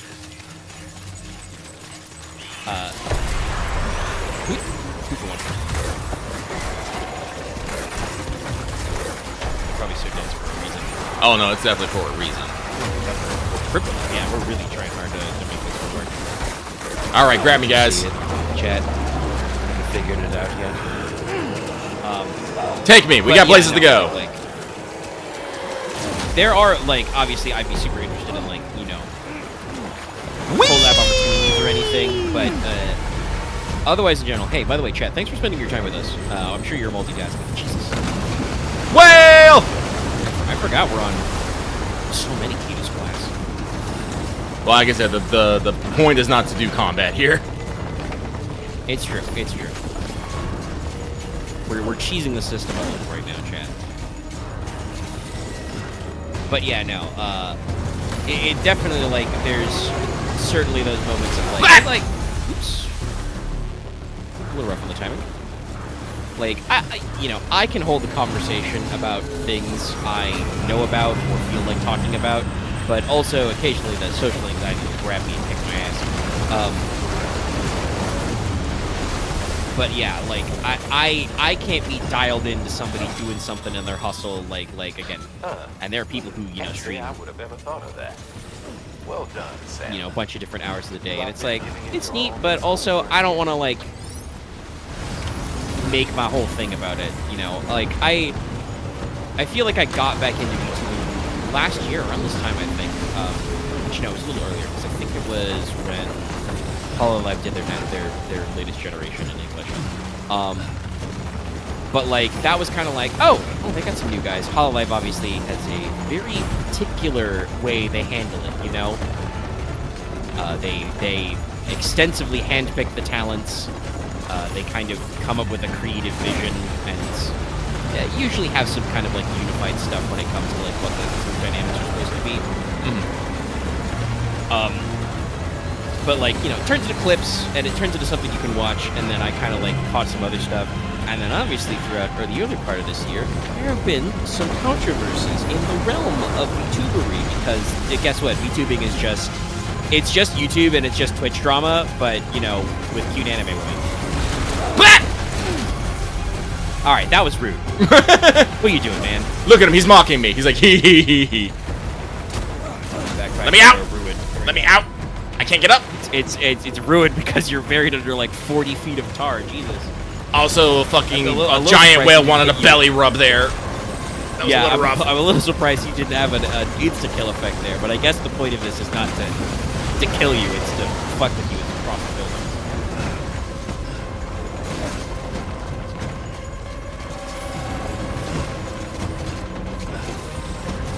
But no, it's just like... If you ever want me to shout out something, let me know. But otherwise, I mostly keep that shit to myself these days. Whoa, where the fuck? Oh! Hi, the camera. Jesus. Let me up there. the building!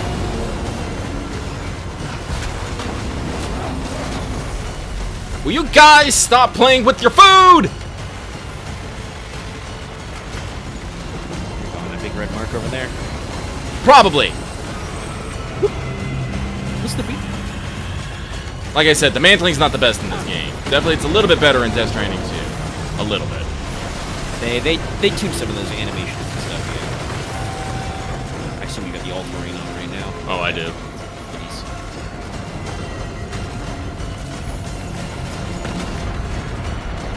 Jump! Oh! Hey, Amelie! What you doing out here? Don't you know there's whales? Why are you waving at me, girl?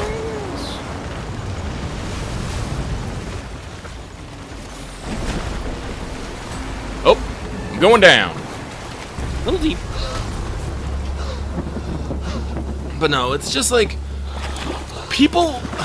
I don't understand people online.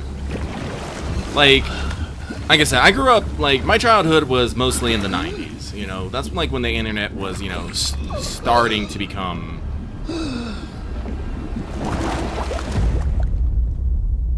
Ate by the tar. Yeah. Also, one of the few times the quote unquote tar actually looks as viscous as it should. Mm-hmm.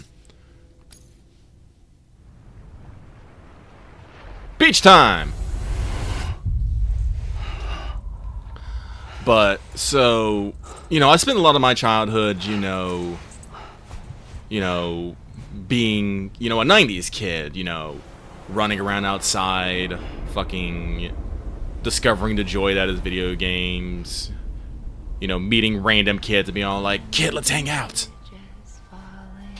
And stuff. But then we started moving to like much more online and digital stuff, and you know, I started meeting people outside less and less, and you know, started, you know, forming, you know, communities with people online. And I just, like, the more I watch it, the weirder it felt to me.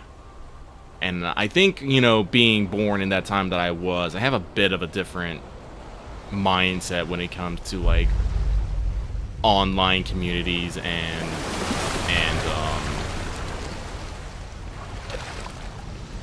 Crab. And crabs, yes. No, and I think it's the thing where like a lot of the disconnect comes from people who are quote unquote terminally online or are online more. Some of it are people from our own like generation and age range, who just, you know, got a little too whole hog in this stuff. Like I said, I think there's something about kind of the if you are a sociable person, there is something about the instant dopamine hit of just like, look at those cargo containers washed up there. I think that's your shit. Might be my shit. That's me. Yeah, there's you. Yeah, and it looks like all your stuff is not in its holders. But like, I think some people are just suckers for the instant dopamine hit of just like, you can go on social media and say something to anybody, basically, your friends, your enemies, whoever, kind of a thing. And that's, especially that enemies part, has kind of gotten people in a wacky, wild way. Hey, keep your voice down. You don't want to scare the poor girl away, do you? She's in there. I can smell her. This is why I wish I had a pistol. Sure, if it wasn't for you and your wonderful network. Ah, yes, Higgs using us as usual. I say as usual, but this is the first game. Oh fuck! He hit us with bless our heart. Thank you kindly.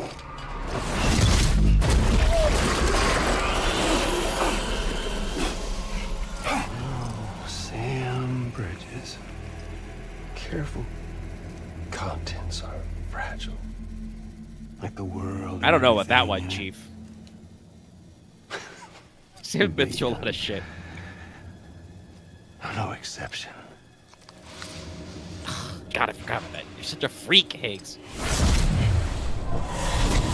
I'm not the only one wearing masks either.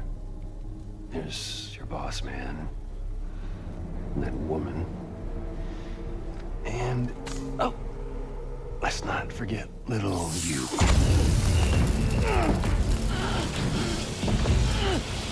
Okay, it's okay. I know it ain't easy wearing a mask all the time. Now the mask can come off, right? Hey. You remember this? My ultra deck needs little crab pinchers so we can pinch Poor sweet Amelie. Higgs and when he grabs us like that. She's holed up in the beach nearby. Tell you what say we make it a race? Hmm? Whoever wins gets to usher in the end of days. Higgs does play by like weird ass rules. That's about the eve of We were talking about this. You know, Higgs says if Sam Porter Bridges calls base, you gotta listen to him. Yeah. Honest. Well, and he, talks about it's your There'll first be boss no fight, need for be mass game over and pursuit. shit like that. Higgs has a strong sense. Higgs, I mean, he said, he's fragile like everybody else. In her eye. Higgs has like his own misconceptions about this sort of thing. I would not lick the tar. God knows what that's like. But like I think he misunderstands, well, especially Sam and Amelie's relationship, but Sam in general. But hey, episode 9 Higgs. He's doing his thing and he plays by his own rules. Still with me, Sam? Floating carrier is Even toast. now, our way forward, our way to save Emily is the same as always. But yeah, no, what I was saying First before we priority had to is stop get the for local distro Troy center Baker. on the network. I think there Until it's is complete and are some everyone's people kind of our generation who are basically addicted to the instant dopamine blast you can get from just talking to people on the internet. And I think a lot of it is just that, like with everything else, talking about you've mentioned before that like humans are not good at safely utilizing new technology. No, never have been. We throw ourselves into it wholeheartedly. We invented this thing called the smartphone in like 2008, and everybody was like, this is the hippest thing. Everybody needs this. Kids need this, even. Just like your children should breathe deep of the asbestos.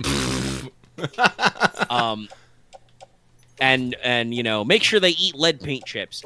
And I am sure, by 2050, there's going to be all kinds of documented studies that'll be like, hey, yeah, guess what? Humans weren't supposed to mass socialize, below the age of like 18 or 25 or something. No, and how there their are brains are melted. I'm pretty sure those studies are out like right now.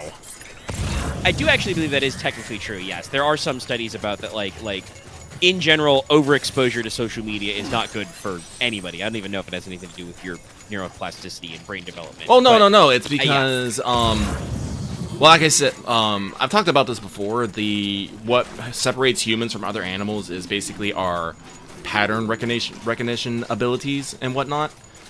So basically, the more information that we are exposed to, the more information we form our habits from that.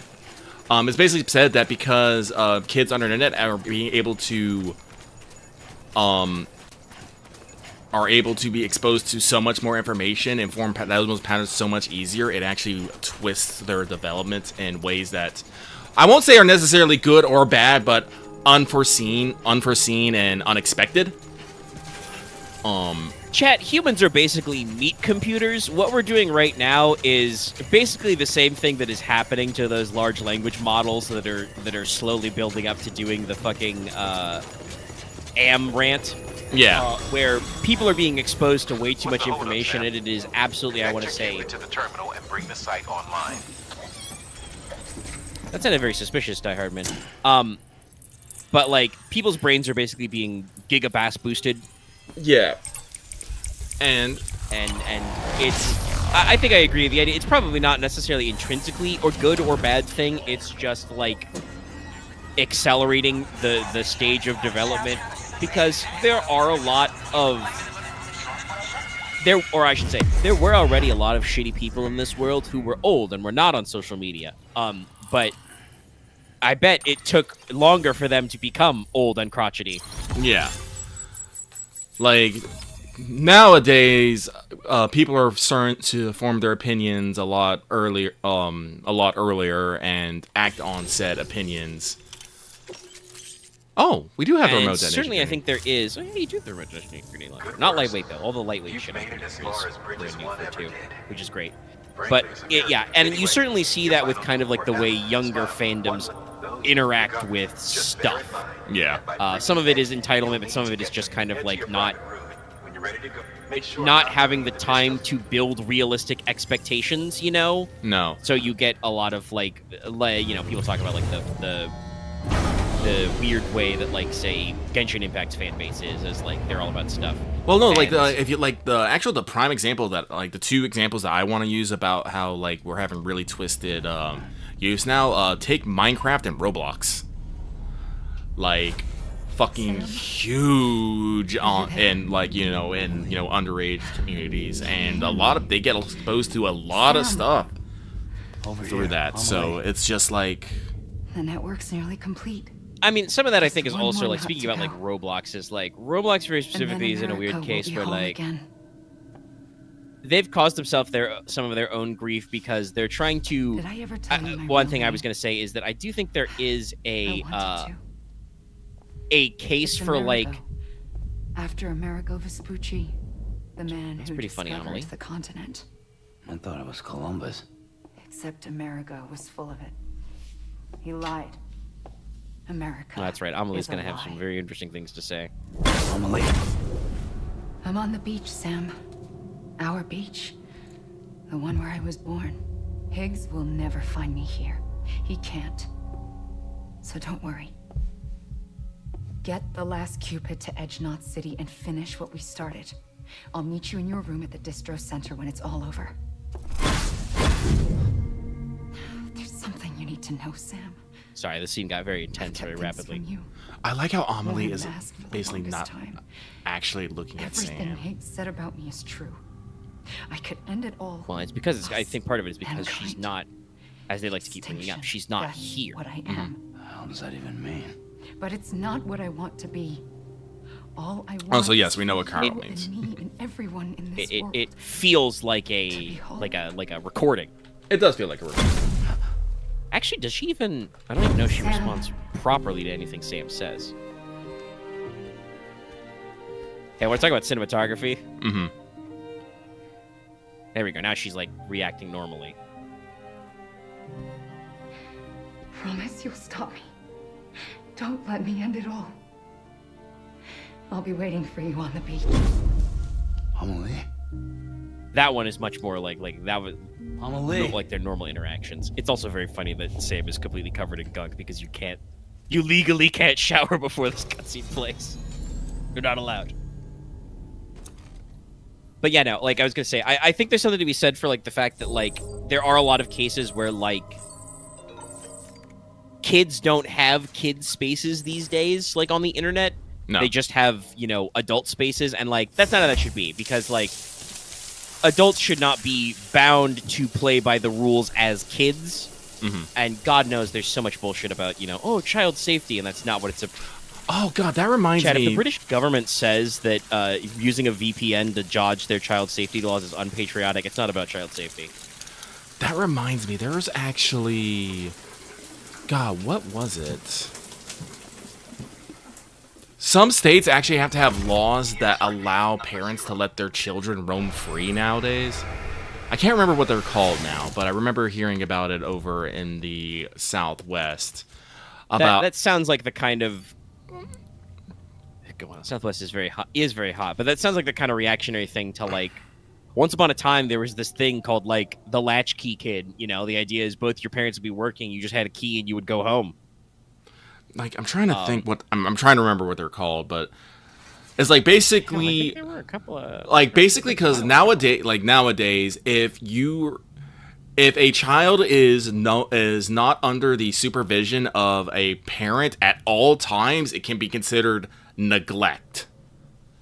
Like, this is a real thing. If they do not maintain 24-hour supervision on their child at any point, it can be considered neglect. And some states have put in a law that says no, a child can be away from does not need to be under supervision of parents as long as they are in safe areas for them to be in. And that has gotten some actual fucking pushback from people being all like, no, the child must be under supervision at all times. I'm all like, really? No, they don't. You need to fucking hit yourself in the head with an oven. Fall down some stairs.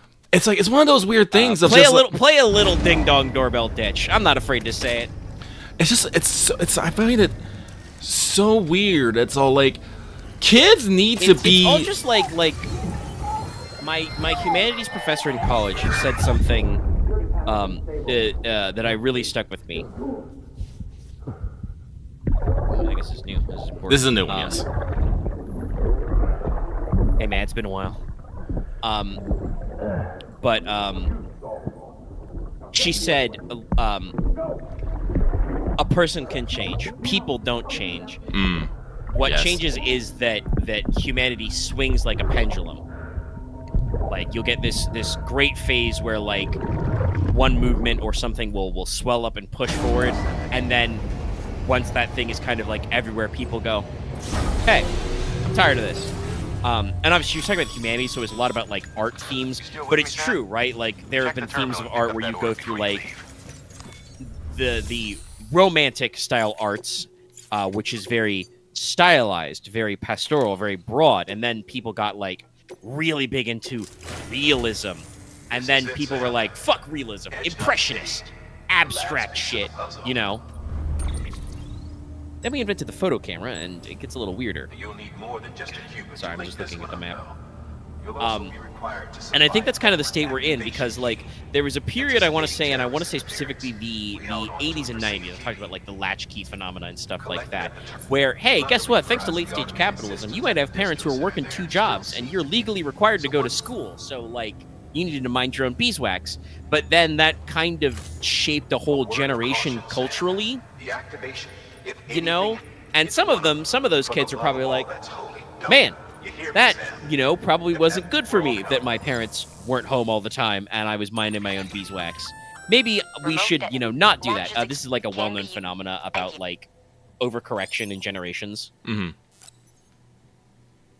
You know, your parents are some way, they do some shit that you didn't like as a kid. You go, when I have kids, I won't do it that way. I'll do the complete opposite. And then very often, you know, the next generation goes way too far back. Oh, this is a BB pod. Very interesting shape to the network activation key. And especially that stuff about can't be replaced if lost. But like, and then so they go the complete far swing, and then naturally their next generation is like, hey, that thing that my parents did, way too far in the other extreme. You know, you gotta balance it out. You gotta temper everything out. Oh, don't forget to share your data too. Oh, I will. I'm trying to clean some stuff up before we we got a lot of stuff. And I actually want to take a bio break, but we're having an interesting conversation.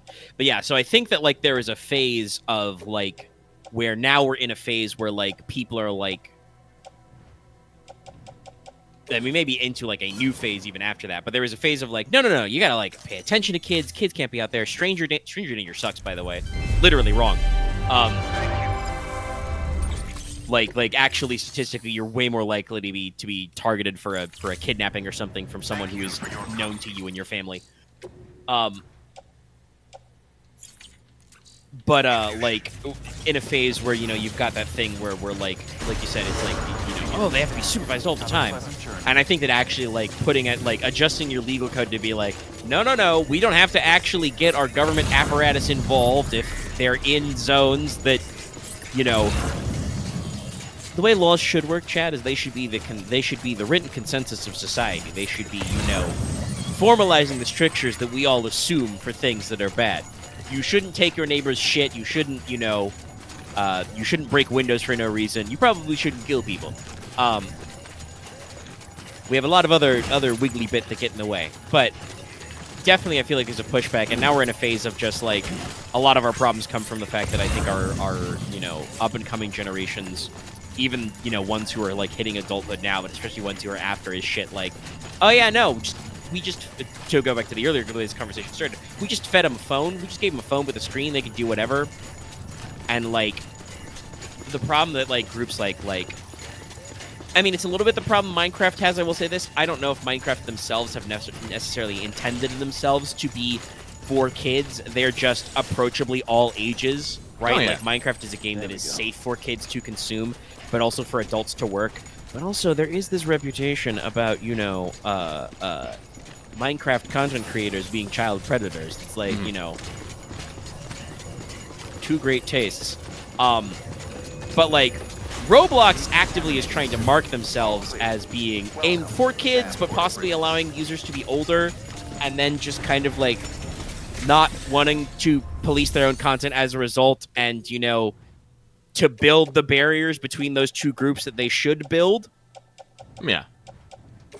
And, you know, getting called out on it a lot, and it affected their stock prices, which is why they decided to do something. It reminds me of, like, the first great adpocalypse, where, like, even now, like, you don't think about it too much because I think YouTube has streamlined it a lot, but, like, there was a whole, like, federal hullabaloo, I want to say, like, 10 years ago now, almost, about the fact that, YouTube didn't have a really dedicated kids app and didn't really differentiate how they monetized kids' content. And so also was the part that got them was the fact that they were collating the data and algorithmatizing child users, which there are actually laws about, like, child privacy. It's like it's why you've got the I forget what the act is called. It's not the DMCA. It's the something Millennium Child Act. But you probably remember it, Lucky. Once upon a time, if you were under 12, you couldn't sign up on certain websites. Oh, yeah, no. Because they weren't legally allowed to ask you for your fucking name and email without a parent's written permission. And they were like, we're not getting your parents' permission. No, I think it's like one of those things. I got my parents' permission because my parent told me just fucking lie. Yeah, I remember. Say you're a year older, you can sign up. I don't care. Yeah, no, it's all like I remember all those things of like you have to agree that you're over 13 years of age or something. Yeah. And like, so that's, and hey, guess what? YouTube was tracking kids who were under 13, which is why they got on a federal level. But like, to this day, there are still restrictions on the YouTube back end about those things because of that. And like, because they were not maliciously, but they were actively monetizing kids' eyeballs, because I'm sure YouTube was just like, well, they have eyeballs on the product, we can sell ads. But the act of, like, clarifying how old you were to serve you the correct ads, and also because kids don't have any sense of time or space or anything, they would watch a lot of content that got them ad served, so you made a lot of money that way. So there were a lot of really weird, allegedly for kids, YouTube channels because you earned a shitload of money that way. Which I think is, like, that wasn't necessarily on YouTube, but that was just the way YouTube's environment was. That has certainly, I think, been mostly killed by the adpocalypsing and having to declare if your content is for kids or not. And that affecting your monetization because they can't run, personalized ads that way, which is where YouTube, or rather Google's ad revenue server, bills the most amount of hours on companies because they're like, oh, these are personalized to our customers, so they're more effective. They're not more effective, actually. My personal ads suck. I should post, actually, next time Rubik's posts a VOD, I'm gonna post about this just 'cause it's funny. But chat, you will not believe the amount of ads I get for Zyn, which is a nicotine supplement to get you off smoking. And I know why it is. It's because in those 7-hour YouTube VODs I watched, the Vintage Story, the elves built a Zyn canister in Vintage Story and won't stop talking about the Zyn cave. So YouTube thinks I'm, like, into smoking. Actually, the story is very relatable. It's because one of the players who was supposed to be in the elves wasn't able to join because he was doing maneuvers for the military. He's in military service. Like, the elves asked him in Discord, hey, you're our distant god, what do you want? He's like, give me a canister of Zins, presumably because while he was out doing maneuvers, he was not getting his smoke set. Oh, yeah, no. And so, the usual shit. So it's like, yeah, no. But that's so funny that, like, I'm not a smoker. I have no encouragement in getting smoking. Tobacco smoke actually has always really bothered Look my at this Dark Souls-ass fog wall.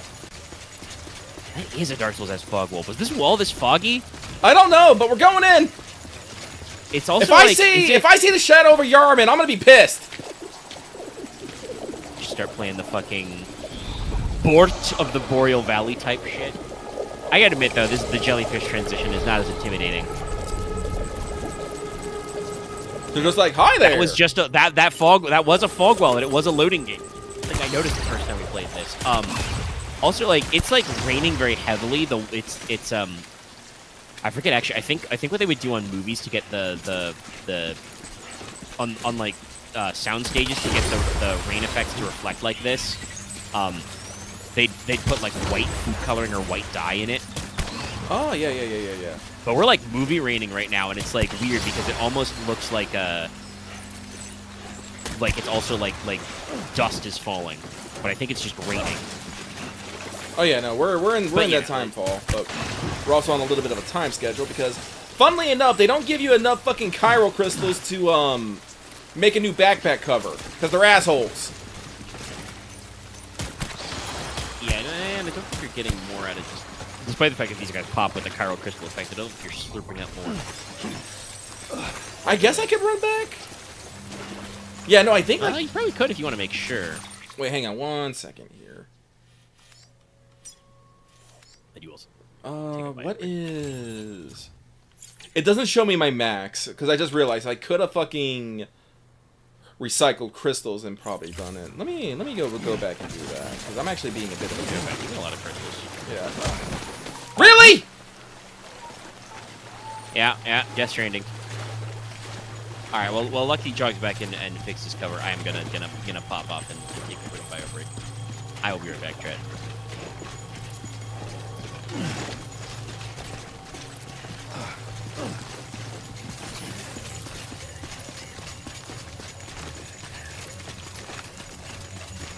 Oh.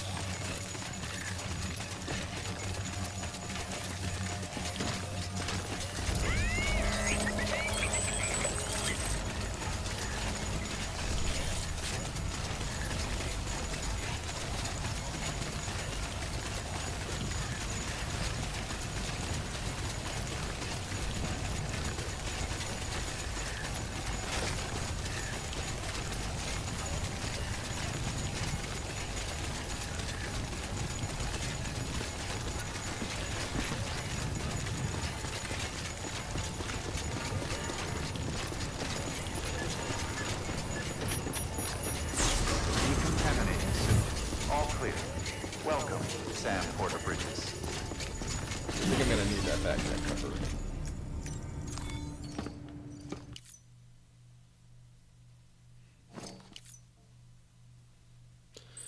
But I gotta go figure out what the fucking.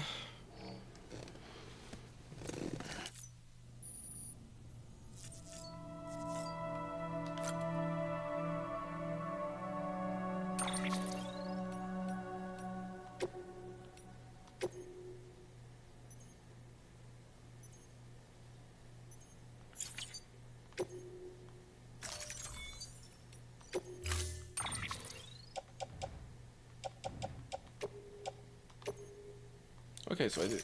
Okay, this place can only hold up to 320. So I do have enough to get a backpack cover. I just have to pull out my own damn crystals. There we go. That's what it was. Lucky was being slightly dumb there. Bye-bye. We're back. You back. Oh, something I wanted to mention earlier, but we're too deep in the sauce to get. But there was a very funny post from Cult of the Lamb that I saw talking about social media stuff. Somebody asked them how much the DLC will cost because they're doing a paid expansion. Mm-hmm. I believe they said that Woolhaven is going to specifically, kind of delve into the history of lamb-like people, much like the lamb who is the player character.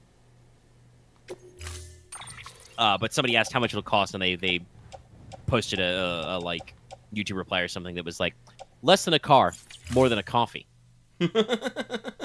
But they also posted the screen cap of this on Twitter, which says the DLC will also be less than the next Borderlands game and more than some bread. Okay, so That's fair.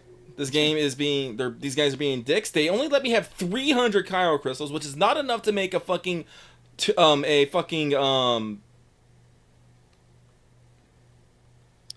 Oh yeah, and you can't. It doesn't take out of your inventory. No, so I have to go with a 1.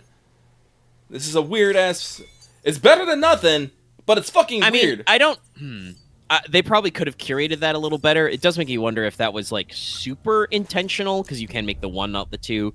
It may just be that like this place operates off one of the like preset star levels of resources.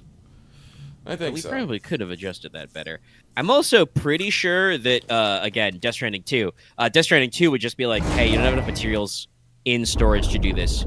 Make sure to mark some materials for recycling, and you would just put the extra chiral crystals into machine. Oh, he's drinking. We've seen that. Yeah, I think we've seen a couple. Oh shit! I should have drank the fucking. Hang on, I gotta go back down. I gotta go drink the. Gotta go drink the juice. The juice center.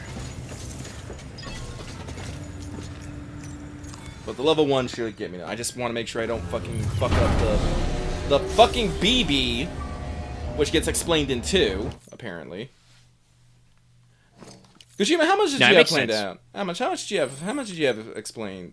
I think we said this when we talked about Death Stranding 2. I'm pretty sure that Kojima had some ideas. Like, he probably, like, thought of answers to, like, why these things exist, and it just didn't come up in the normal default course of 1. Which is probably why they were planning on doing a sequel, to be like, there's some shit in our background documents in our 3-ring binders, our setting binders that we didn't get to. But it also could be the classic sequel problem, the chicken and the egg. I know a lot about this doing tabletop game rating, is like, how much is shit that I have planned out ahead of time, and how much is it shit where you guys turn to me and ask me, hey, Omega, what about this? And I'm like, well, shit, now I have to answer that question. You know? Like...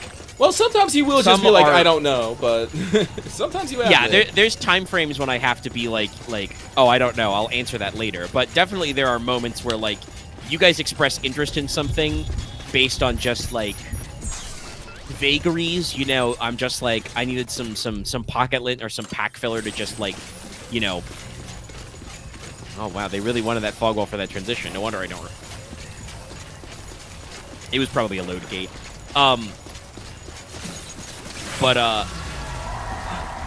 like, there will be times when you guys will catch on to something and kind of wonder about it, and I'm just like, I have no, further definition of, I'll remember this, figuring out details later.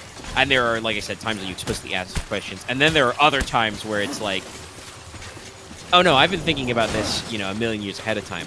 One example of that, actually, because I got really into this right now, was last session. We had our session on Sunday, as usual.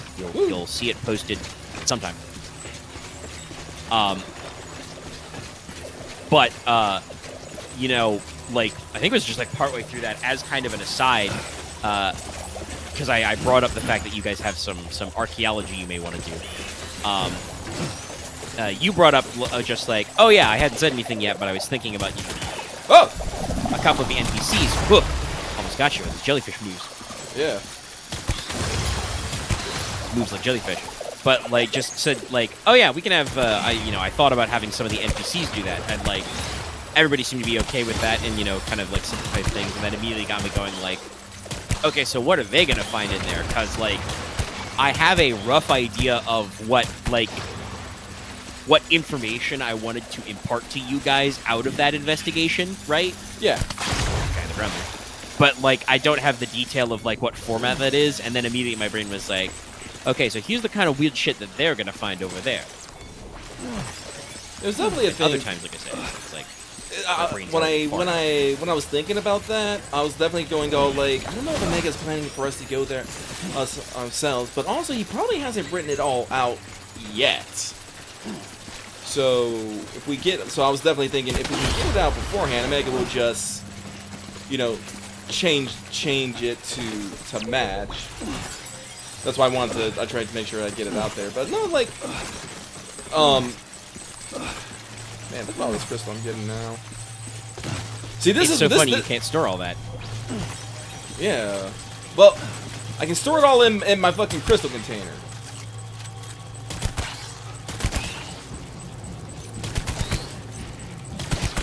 Come on, Big Red. Look.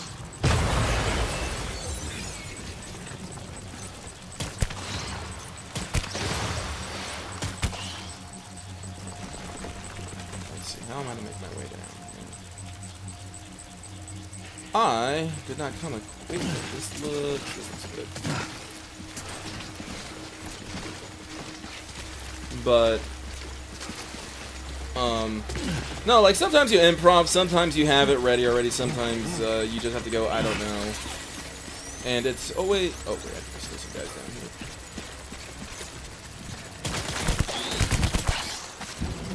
Take it, boys. They're bigger than you think. It's just usually that They're so weird. They're like the first Cairo creatures. Yeah, I kind of get why the I think they are supposed to be BTs, or are they actually supposed to be prototype Cairo creatures? Well, they don't. There's probably an email about it. Yeah, they don't actually do anything. They'll like see, like they'll run up to you and kind of explode on you, and that's about it. Which, you know, what Cairo creatures do. I think they drain some of your blood, basically, because your blood's your health, chat, by the way. In case that's never been plainly said, there's a reason why Sam has 1,000. I should have check how much blood's in your body. 1,000 milliliters.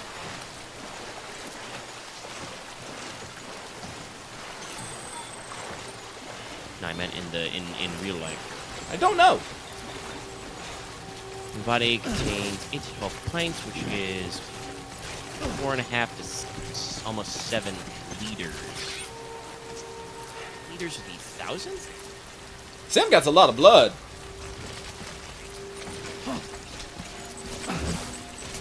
Oh, that's right. I have to.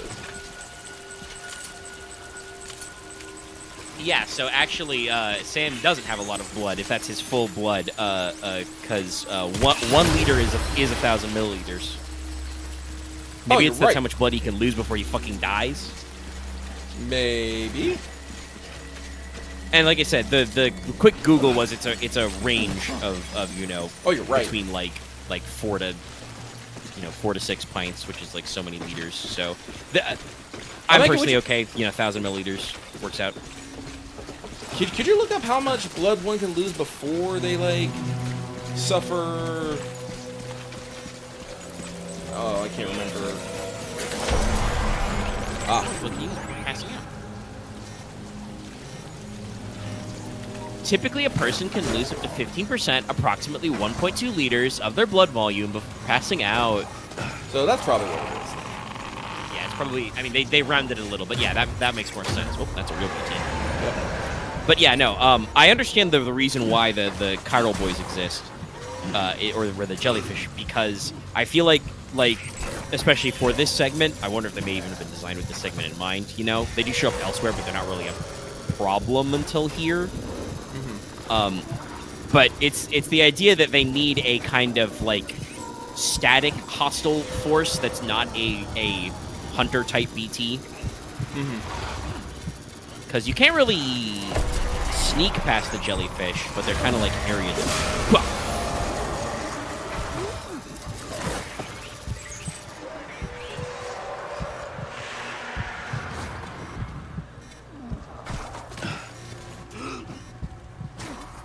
Come on, Sam. Get over the goddamn... There we go.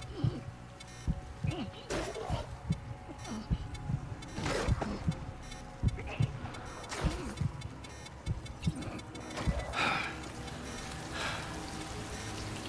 my breath back.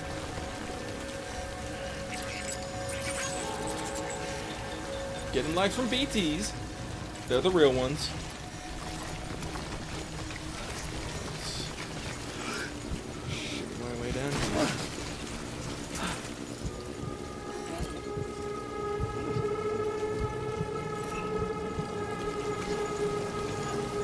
Ruin City. Oh, now they're in front of me.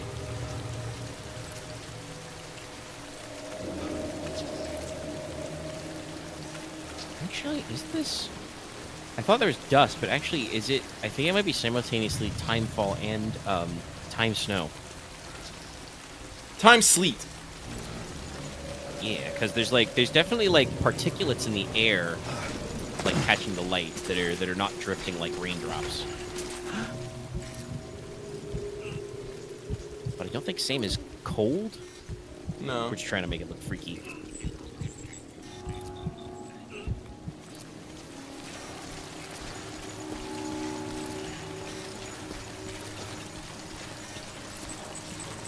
Moving closer. There you are.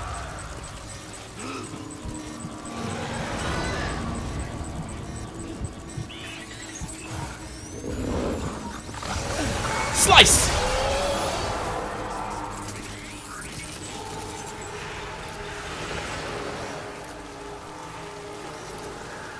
Oh, it's over there, okay.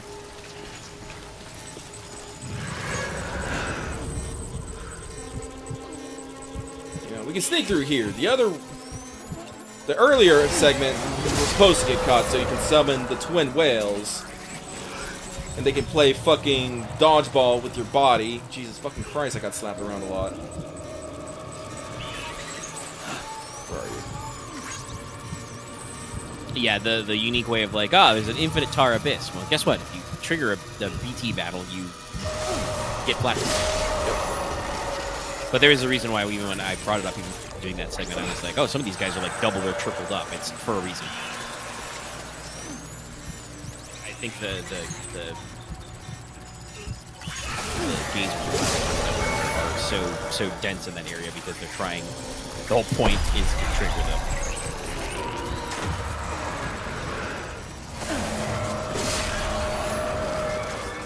Got having some comments, using about 1 pint of blood. You take about 2 pints. That's where you start to get worried, which would be around. 2 pints is I think a little under a liter. Yeah, so no, I think they're about right here. They just made it a nice round. Yeah, with the implication that most things that suck out Sam's blood, if he loses all the blood and passes out, he's probably done for. What are you guys doing here? Jesus.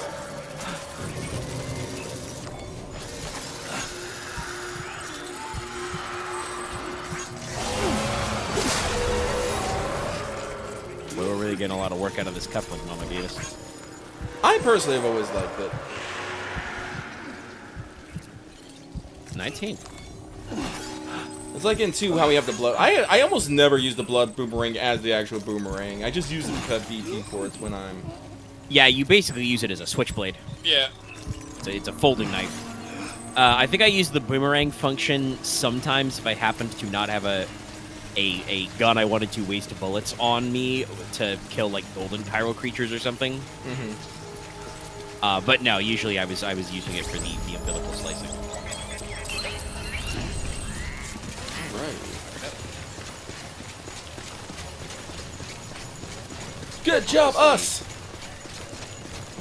Last good take. Well, we're about to get into some stuff. As I said, well, I guess we'll have to see what the cutscenes are. 'Cause we're about 2 hours in.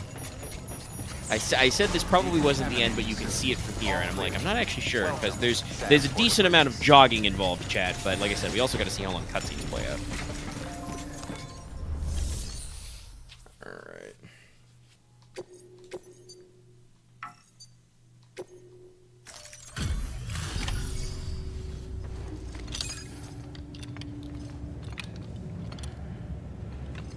Even Sam's a little like, what?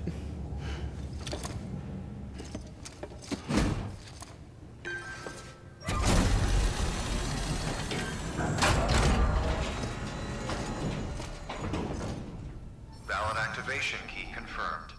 Interfacing with NOT network. How much damage did I take from that little spill earlier? Oh, 7, Jesus. Still gave me an S. Oh, that's because I never did the fucking premium, so they didn't care that much. Cupid!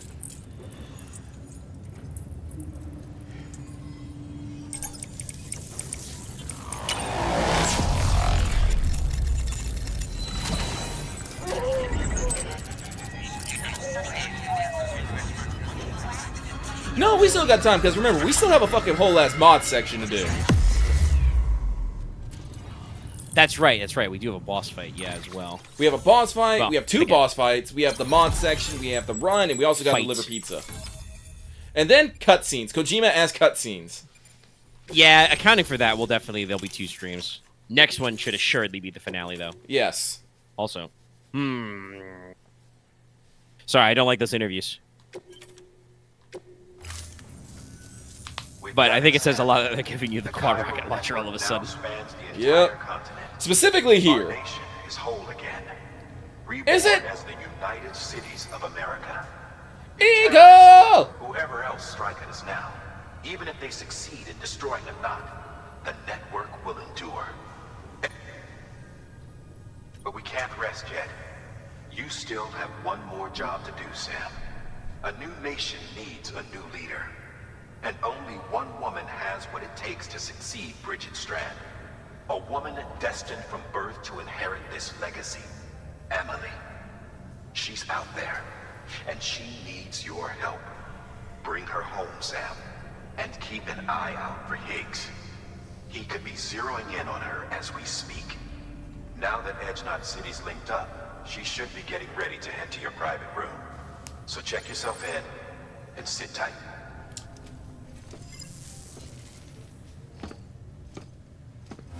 If you've noticed, guys, there has been some inconsistencies in this story that we've been getting fed this entire time. And I mean, there's a reason why some of the boys are just like, we don't know if we could trust the director. Yeah. He's a funny guy. I nap now. Even Higgs is like, that guy wears a fucking mask. I took my mask off. How can you trust a man in a mask, Sam Porter Bridges? Bless your heart. Oh, actually, Still no, wait, can't we believe have I 3 forgot- boss forgot fights it. because... You came for me. I knew you would. Sam, it's me. Amelie?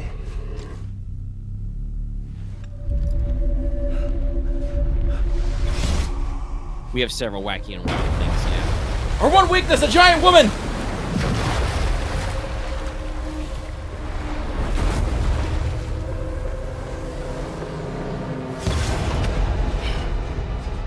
I need to tell you something.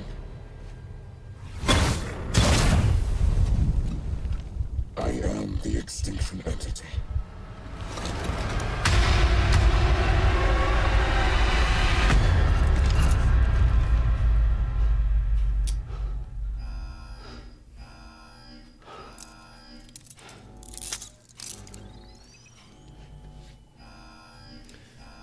The final boss fight with Viral Higgs density is increasing way rapidly. cooler in Death Stranding, too. Contact imminent.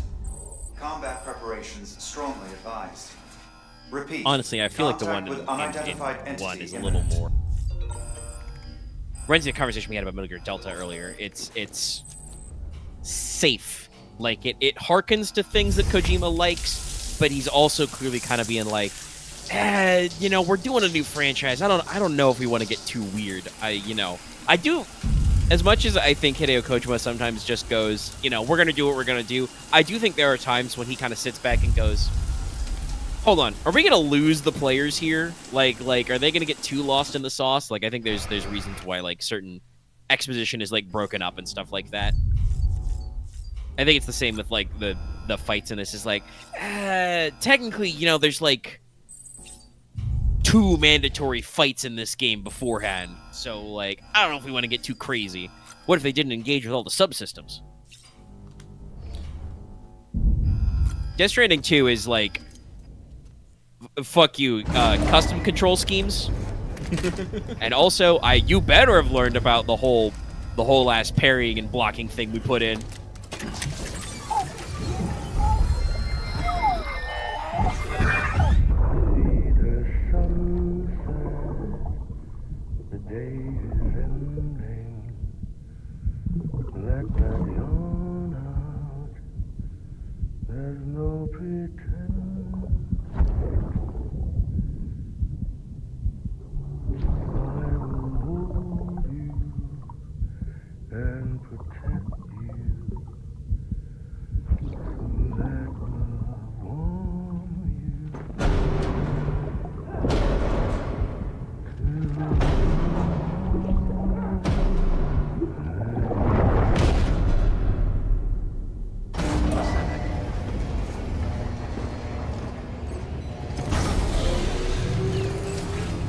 Chiral density increasing rapidly.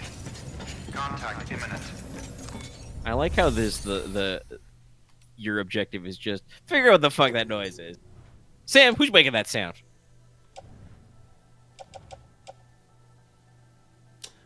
No, I'll keep it. No, actually, no. I don't even need these anymore.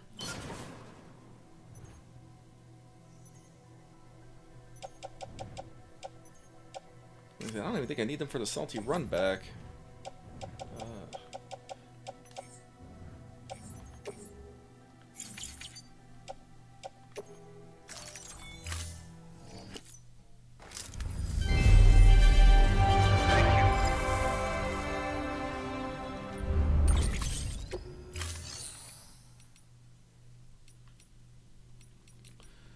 So, let's grab some of these bitches. Or why not?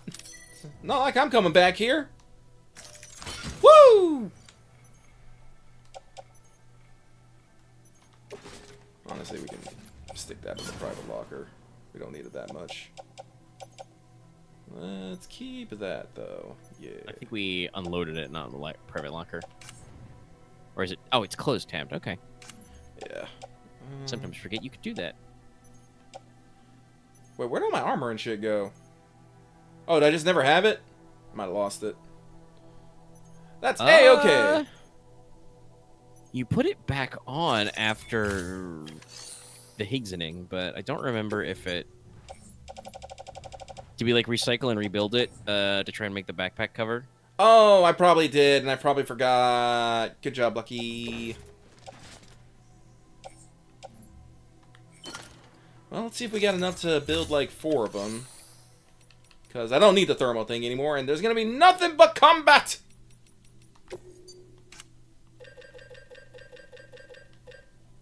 Let's see here. We should be okay. So, 1, 2, 3, 4. Yeah! Armor up!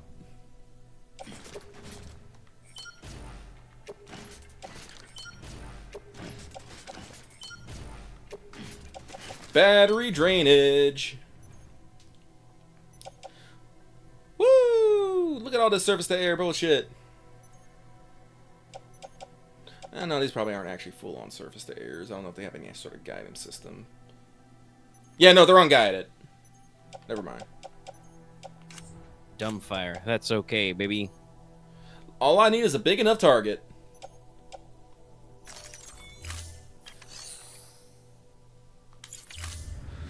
Thank you for your... Alright, loaded for bear! Let it reload to fight bears, too! Have a pleasant journey. Eh. Pretty sure we can take a bear this way.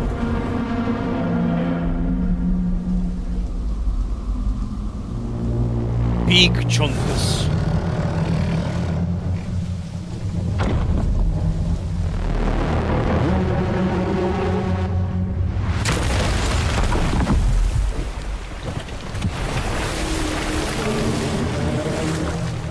Forgot this guy didn't have feet. Yeah, no, I was just thinking. Thank you, Sam! Thank you, Sam.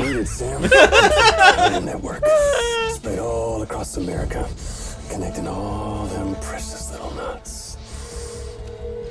I got the whole world in the palm of my hands. You didn't sing the song right. I know, right?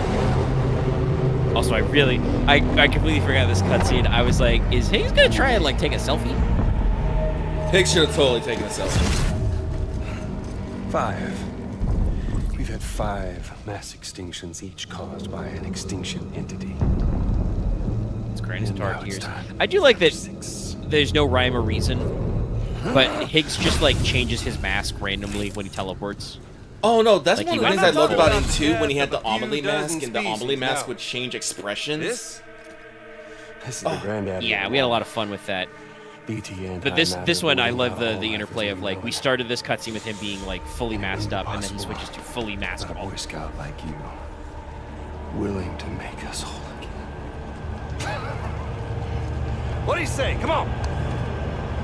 Time to meet your ender.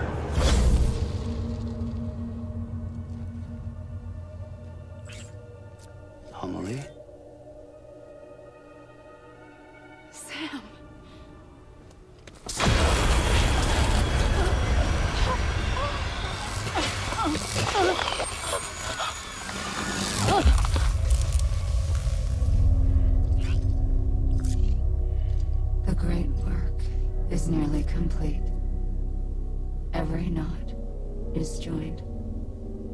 Soon, I will merge them and all mankind's beaches into a single shore.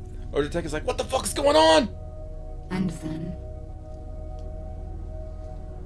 will come It's an like clearly extinction. something is going on, but Like not, no you know, other. spinny.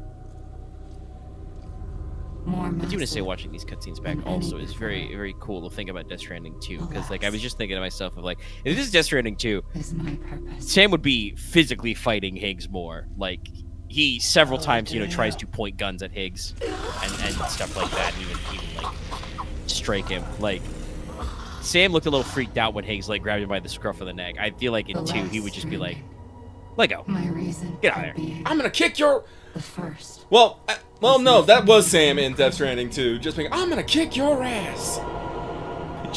Just turns his why me hat around. That's it. Sure, Kick your you ass. figured it out. Dooms? People like us? And he's just trick-or-canning us. Nightmares that haunt us, the visions of an inescapable future. Sound familiar? Happy fucking doomsday, Sam! Fuck you! There's the spirit. Sam has reached his point now. Sam. Yeah. And the funny part is that he really doesn't leave this point in too. He's still just like, hey Higgs, Don't you get fuck it? You can speed this up or slow it down, but you cannot stop what we've started.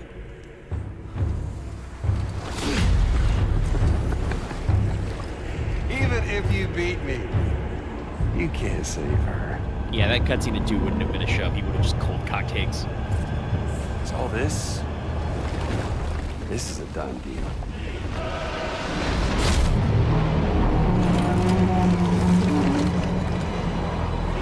They're coming to get me. Once again, also to point it out for people in chat, notice how he put the gold mask back on his uncovered face. When he comes out, his face is like he's wearing his like rain mask again.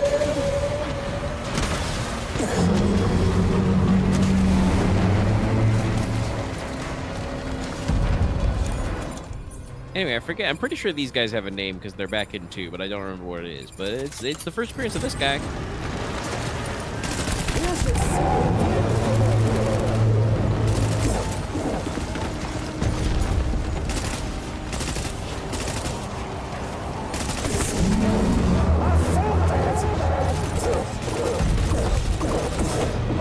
No wonder we straight up play kaiju music in Death Stranding 2. Yeah. This could definitely use a little bit of time.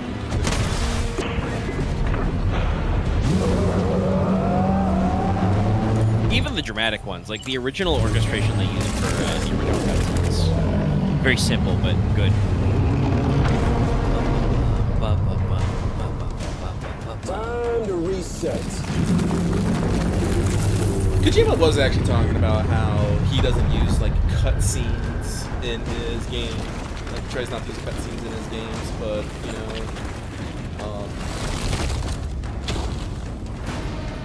things are as they seem. So that's why even though we're like mid-transition, you can see me hitting with the red and stuff.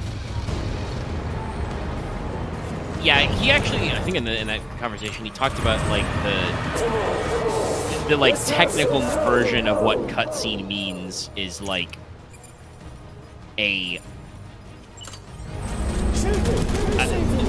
was originally called a cut scene that kind of like punches in. And like you cut away from the, and I know for a fact that Kojima has always been pretty big about using what we call in-engine cutscenes, which may technically not be cutscenes. Very funny. I pulled this up by the way, and straight up, there's cited links on Wikipedia about Spielberg, Guillermo del Toro, and even game designer Ken Levine Apparently, Del Toro said this in 2001. Spielberg said this in 2008. But they find cutscenes intrusive, though admittedly that may be due to early 2000s limitations. Like, I do kind of want to say that, like, the PS1, PS2 era of, like, cinematics could be intrusive, right? Yeah. Like, there would be these moments where you would kind of do the effect.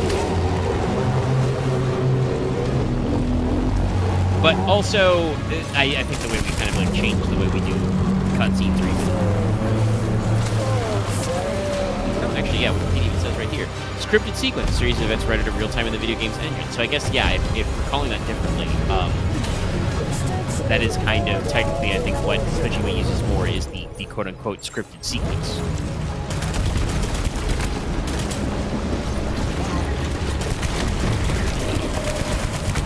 Let's hit the glowing weak point.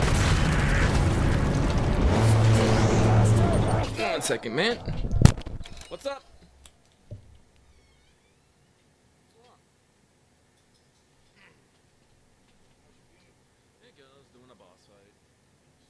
I wonder if, you know, Higgs was originally planning for those lights.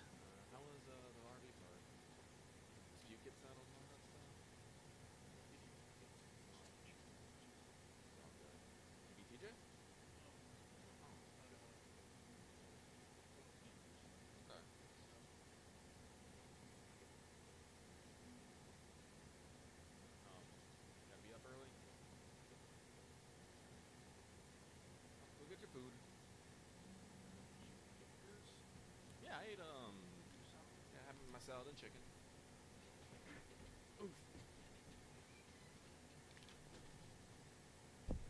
Alright, sorry about that. Back. He's back. Burp.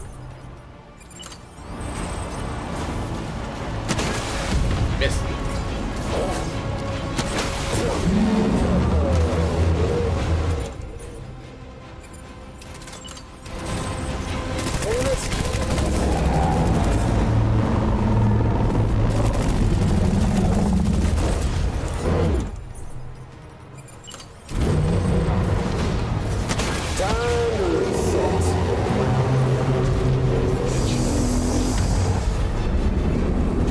That him?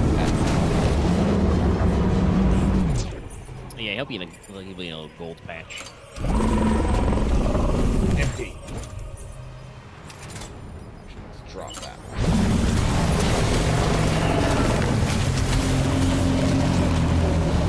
Just tone it down. Ain't talking shit now. Take one of those. Very upset you keep hitting him in the face with rockets. I'm very upset that he's surviving me hitting him in the face with rockets, so it's even.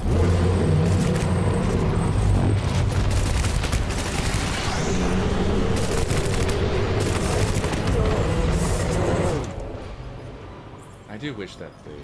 Oh, it's empty. Get up!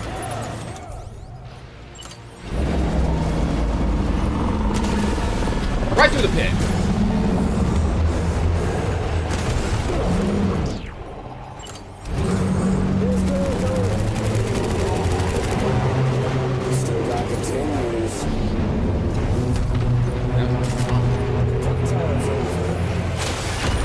What are we doing now?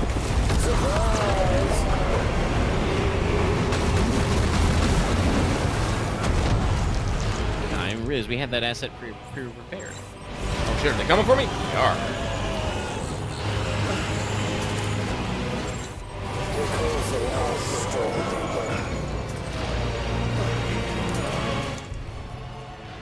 Should we not get hung up on geometry? Oh.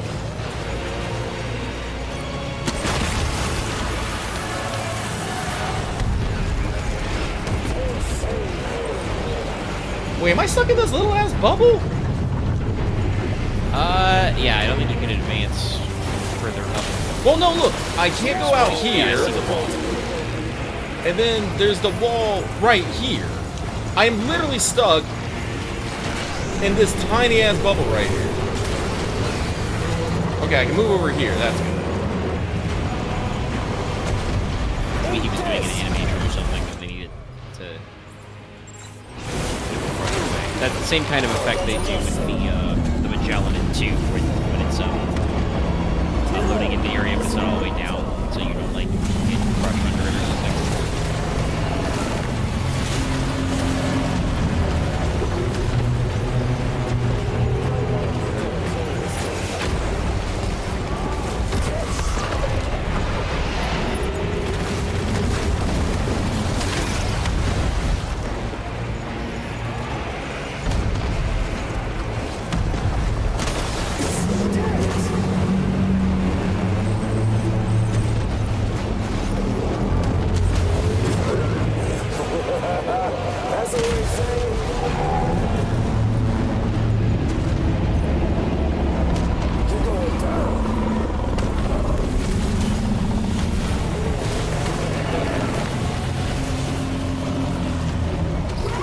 Thanks, guys. Oh, shit, I'm a leak base. What the fuck? This may have been the last time you did the Screaming Jellyfish attack. I was not paying attention.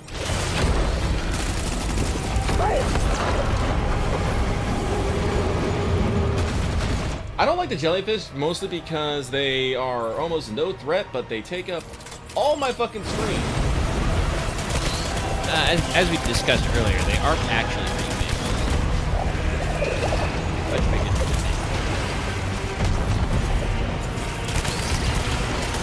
they kind of linger in a ground attack.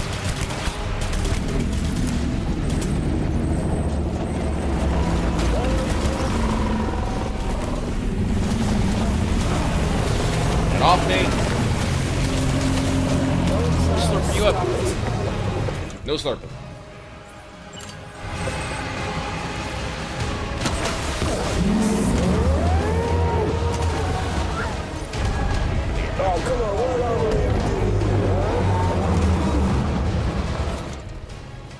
Thank you for having a fucking voice line for that shit, but...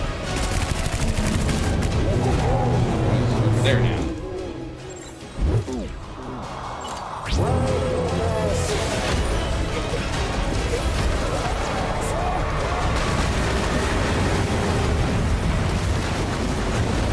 There. Hi.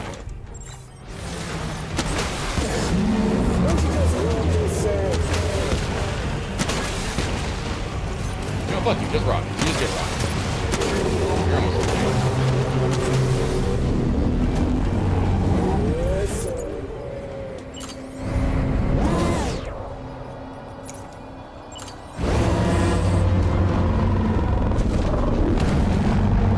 Oh, God.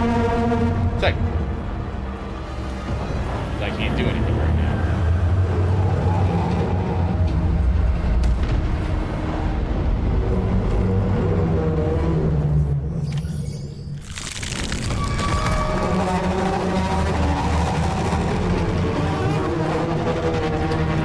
While I do use the design, I do think they add some extra things. Like, I think they make them a little bit bigger, make them a little bit bigger, so that way they can attach, like, the arm BTs and the head BTs and the wings. It's true. They speaking of kaiju and stuff, tokusatsu, they make a proper combining mecha into.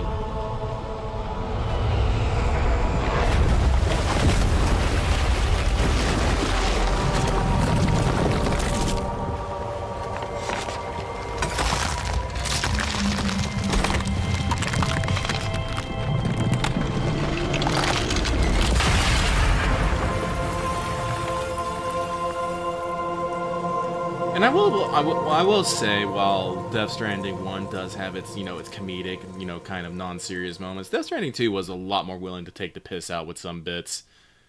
Some giant BTs you fight will literally, like, turn into a thumbs up at the last moment and be like, there you go. And I'm just like, tee-hee.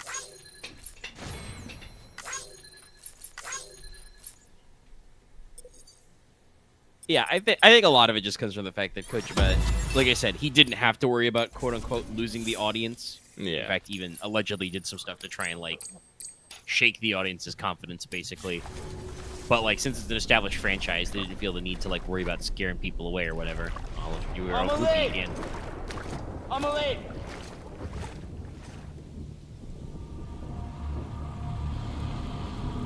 Metric fog.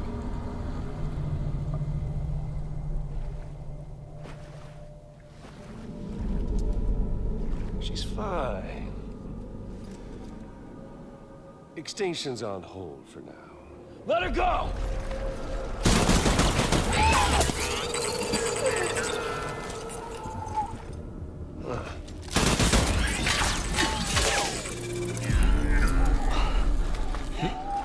I'm gonna punch you! All that for repatriate. What a waste.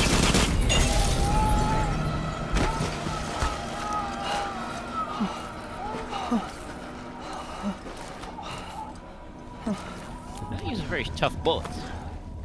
Or the BB case is made of some very tough stuff. Well, we'll pick this up when you're done dying. Hit! I'll see you on the beach for the grand finale.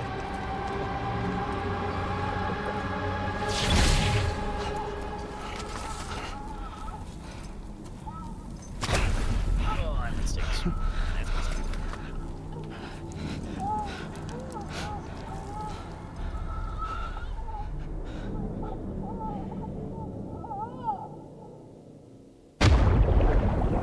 Canonical death. There's usually a couple. The advantage of being a repatriate. The game gets to kill you. Other player souls. I don't know if I've actually seen any other player souls. Oh, we can acquire cargo here? Wild.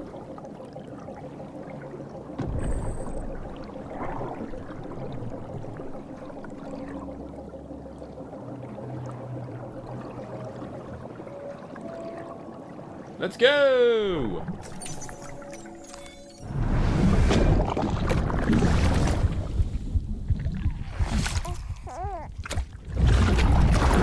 That was always weird. I never actually fully understood that. No, we still do that too. I don't really know. I think it's just something that's neat. Oh,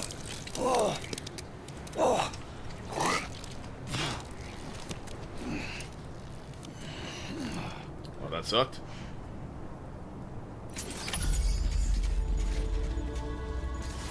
Find a way to go after Higgs. Well, let's first reassess shit. Damn it. Higgs took her to the beach. We can't let him get away. There has to be a way you can catch up to him. Hurry, Sam. You know what's at stake.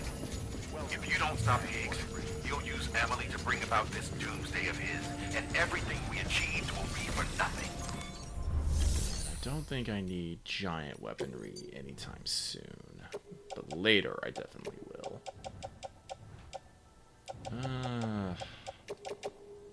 Oh boy, we used a lot of blood. That's a lot of blood gone. And that big guy does kind of just do a lot of attacks, like, at you.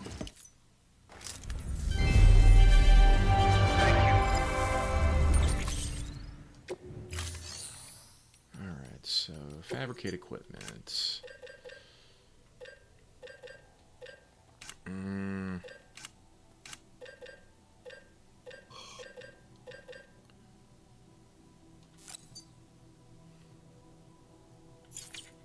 No, we'll just keep the 2 for now.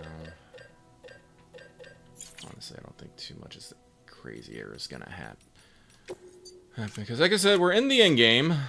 The end of it. The end of the game. We'll still be here, bro. But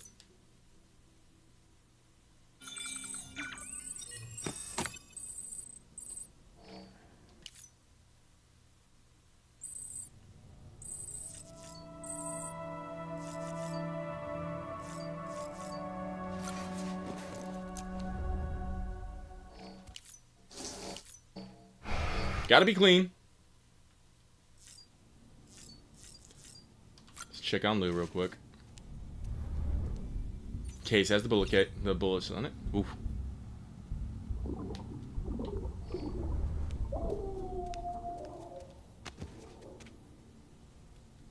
We get the figure of the giant BT. Probably has some sort of proper name, proper noun.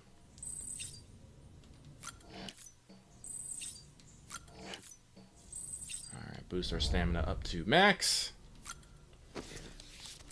Leave the private room.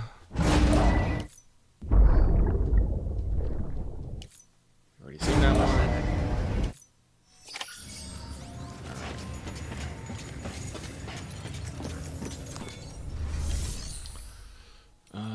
We need to fabricate more blood bags.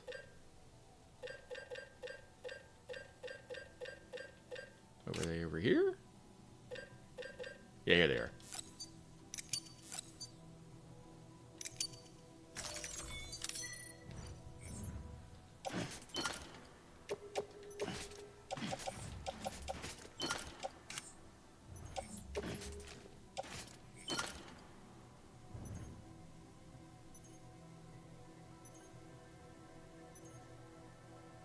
Wait, what are slip rounds?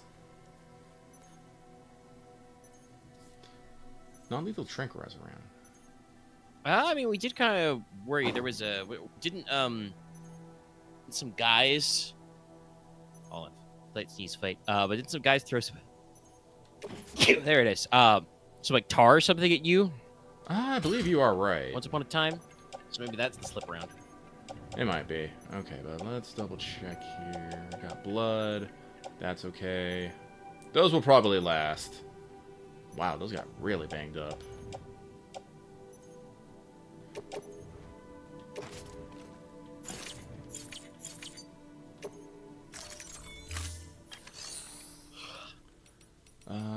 Fabricate.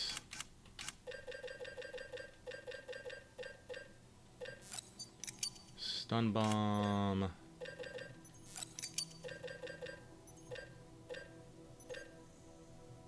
Do I need a all-terrain skeleton right now, or do I need a speed skeleton? No, let's stick with all-terrain. Yeah, I'm not exactly sure what we do next, but some of these things are kind of like not equipment reliant.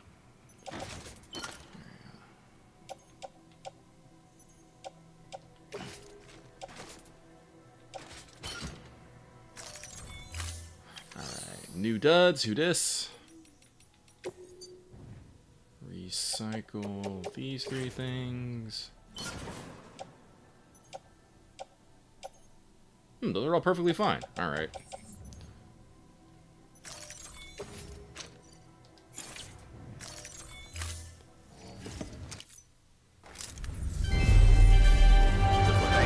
Things on the ground.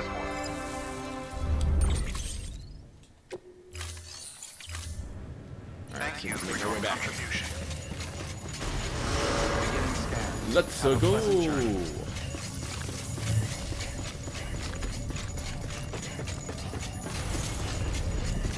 Oh, there's something. That's blue sky up there.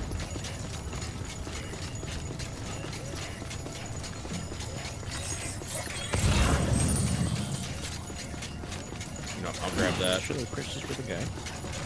And that's it.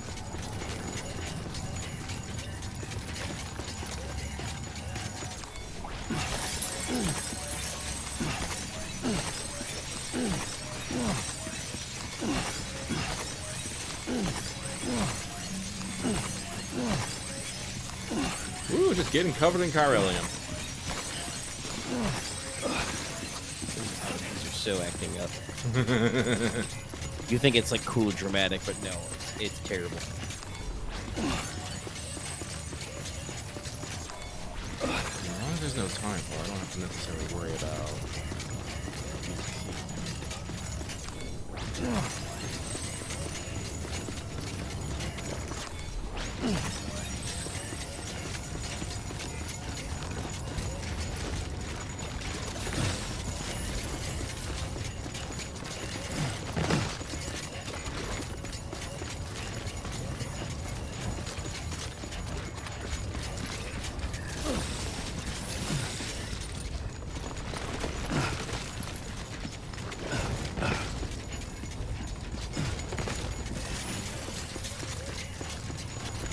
Freeway.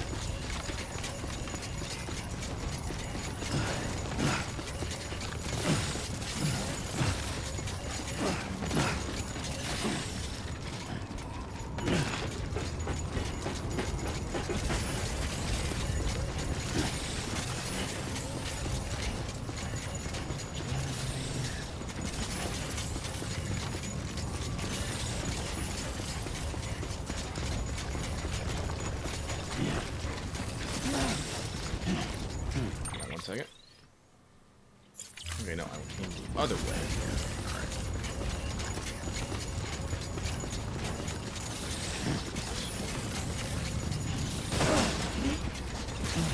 Ah, there we go.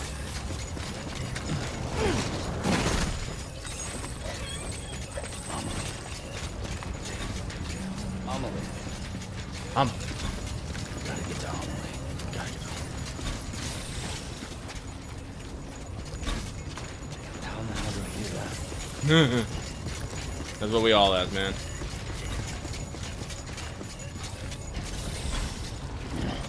Take that. Thank you.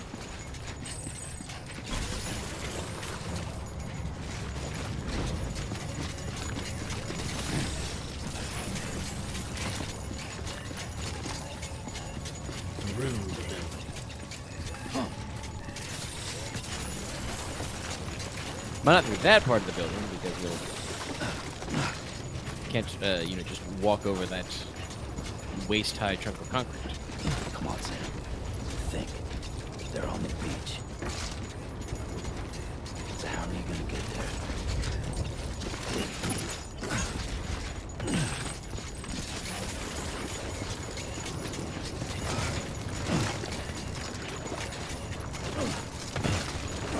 It's not like you can just hop in and out.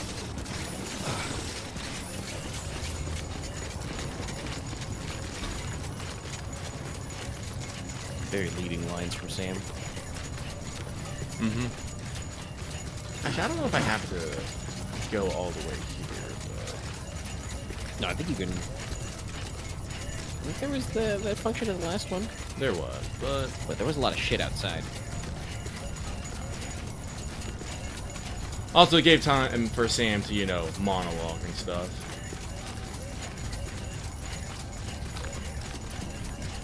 I'm pretty sure Sam started talking literally because you know, you walked far enough to get to the district center. Decontaminating, sir. All clear. Welcome, Sam. How will we get to the beach, chat?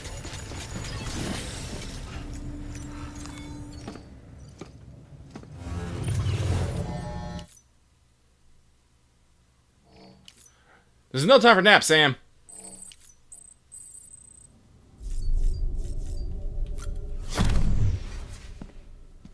It's that simple.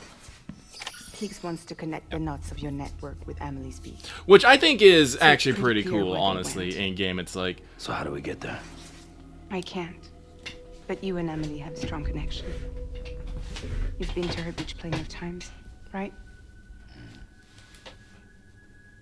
You can make the jump. You gonna come through for me? I'll try to take him alive. Promise me. I'm the one who finishes him off. Good. Then I'll help you get where you need to go. I know it's just slightly, like, out, but I've kept the fucking cyberpunk can't lines this send entire this time, and it just feels so natural now. But I'll be right behind you. Yeah, it looks pretty good, yeah. I thought you said you couldn't go to her. I can't. But I can go to you. We're connected, Sam. By the ties that bind us together. Oh. The Dreamcatcher will lead you to her. And then? The Misanga will lead me to you.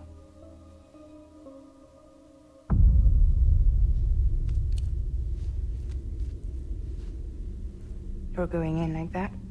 Yeah, I don't need a weapon. I'm not gonna take Lou either.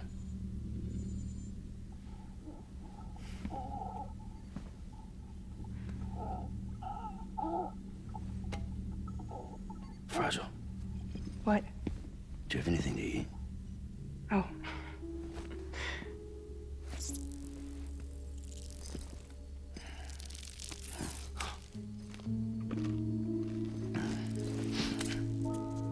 Got you hooked, huh?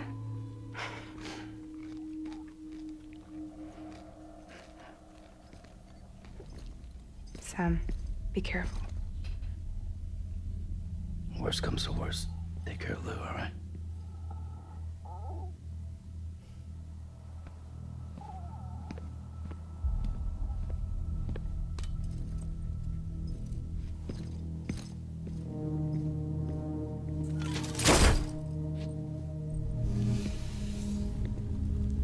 For this to work, I'll have to touch you.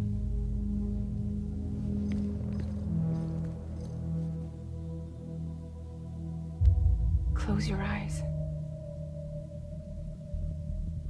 Now picture Amelie in her beach. You love her, right? You love her. Here it is.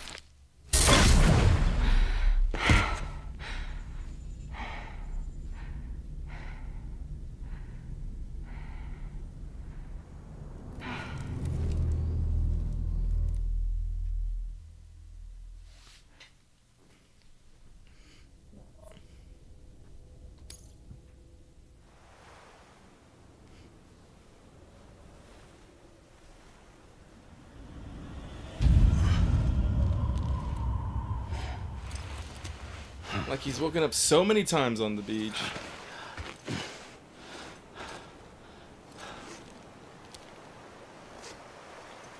This time you have your fucking getup on. Amelie? Sam? What are you doing here?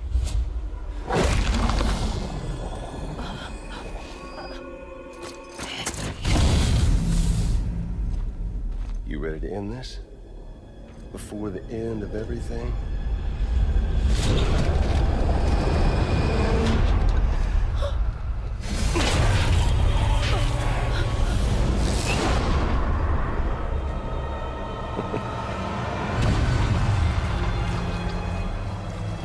This ain't Darth Vader as, but then he has extra fucking fly moves there. He also planned this to be a spider web because he's spookier that way. Oop. What I'm supposed to do? Sam's trying. Keep the extinction entity safe until the slate is wiped clean. There's no stopping the sixth extinction. No matter what you, me, or anybody else does, humanity has a few 100,000 years left, tops. Why don't we just cut to the chase? Accept our fate. Like the creatures before us. We all know what's coming. Why delay the inevitable?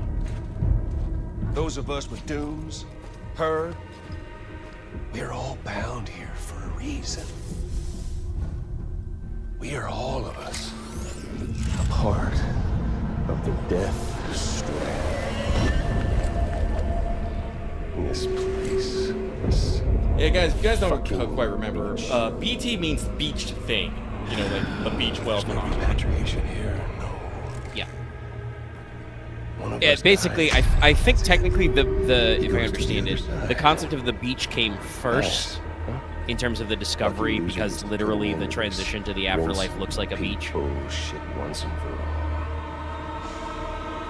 So, no BTs, no void outs, no bullshit. Just a good old-fashioned boss fight. Stick versus rope. Gun versus Strand. One more ending before the end. One last game over. Troy Baker is amazing in this. I don't care what anybody says. Yeah, he's phenomenal. I think there's a reason why the fact, despite mainly being known for video game roles, Kojima likes him just because he brings a certain vibe to it. Just face tanking all those bullets. That hurt a lot. Hurt a lot of your bones. Goodbye, old media. But yeah, no, I was gonna say earlier was I think the idea is that in the world of Death Stranding, the concept of the beach came first, and then later when BTs started basically being puked up from the beaches to fuck our shit up.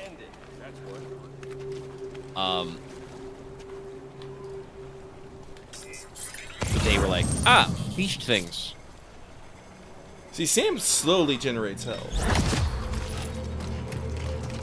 Well, like, we went through this conversation of, like... Oh, of course he's got a fucking Demon's tag. I do like that his little Ultra scanner, like, did, like, almost like a snap thing in the transition. But yes, no, we were talking about this earlier. The boss fight with Higgs here is, like, super normal. Reminds me of, some of the boss fights you get in, like, some of the Uncharted games. Where they're just kind of like, okay, we're a third-person, shooter, action game with platforming. What do we do? I don't know, an arena with a guy, so you can, like, run and jump over stuff, but also hit him, I guess.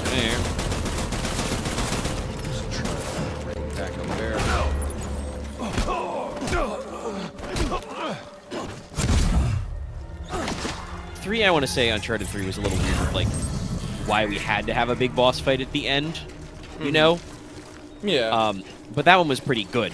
Like, I think because they really refined their melee in 3. That one flowed pretty well. The guy was supposed to kind of be, the anti-Drake, but it didn't quite pay off. And I think they've talked about this. 3 had some problems. Like they had some major set pieces in mind, but they didn't really know how to connect the narrative together, which is why you, like, literally, Drake gets kidnapped, fucks off to do a set piece, and returns exactly where he got kidnapped from, with basically nothing different other than you went through a whole set piece for no reason.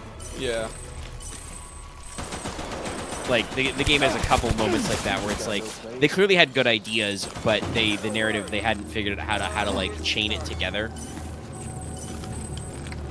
4 also has a pretty satisfying. Ooh, I'm gonna go hit him with the PlayStation. Fight. Yeah. Yeah, get his ass. But they also kind of, I think that one was more leaning towards the cinema, the cinematic. Done deal. Oh! Oh, yeah, like that. He didn't like him being hit with the PlayStation. TM. I don't need the gun, Sam. I can beat you. I can beat you. I'm not sure where your idea that the reliance on the gun is your. But yeah, like you said, this one I think is like you said earlier, very safe in that vein, where like it's just like, well, what do you do, right? Just give him a big old health bar that you can't see, basically, so he absorbs a few hits, and like you don't have any of your stuff, so just like I don't know, punch him, throw cargo at him. Well, normally you can't if you actually. Oop, shit. You try to, it's not gonna work. That's why you have to engage with a mechanic that you don't actually use a lot, which is like throwing cargo and stuff. I think if I just go up in there, I think he'll just like teleport away. You have to stun him first.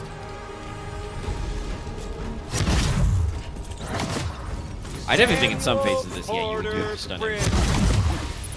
Oh, he hit him with Samuel, man.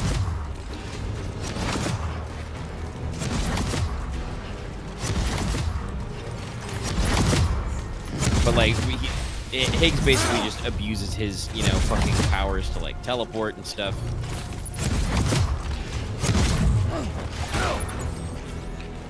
Yeah, I think in this phase, you have to like, guys use the body slam. I think you have to like lead up to the stun first because he is teleporting a lot. And it seems like even when he's winded, he like teleports away before you get too many hits in. Yeah. Like I said, I really fucked myself by running straight first into that gunfire immediately, but I got him right. Your HP levels aren't like the worst. You got like 300 back. I feel like maybe because you got out of the critical zone, you stopped regenerating. I think you're right. But also, he's being a dumbass and using a knife now.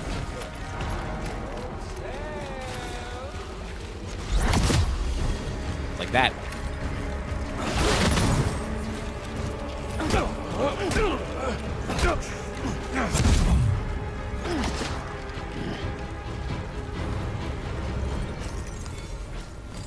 You okay there? You're not getting cold feet, are you? When you boil it down, this is really just an example of a Gray Fox fight again. Well, I mean, this is the thing we talk about. Kojima just likes doing two dudes.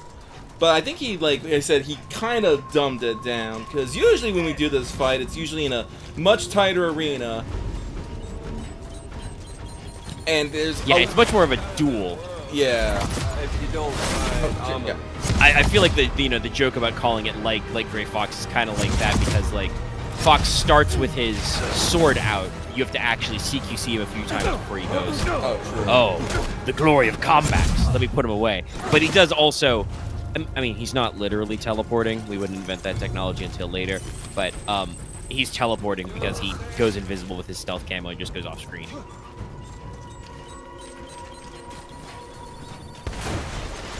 No, when we do this in 2, it's... I missed. Well, 2 also does a much better job of the, like, proper multi-phase. Oh, yeah. Like, you face off against a much more traditional enemy where you get to actually use a couple of the game systems, and then you get to the shirtless 1v1 after a couple of phases. Like, you get your gunplay and you get your melee play, and then it's just like, okay, we're gonna set piece this shit. This is just like, you don't have to fight humanoid guys, you know? Like, technically, you can just sneak them in. Really good. Just don't get it, do you?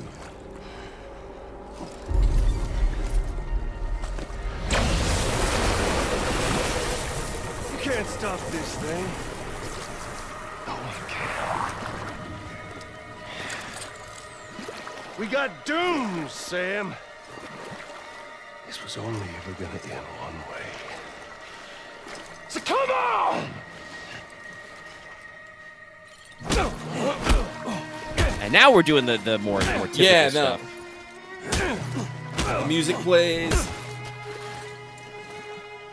Bar teaches you about blocking all of a sudden.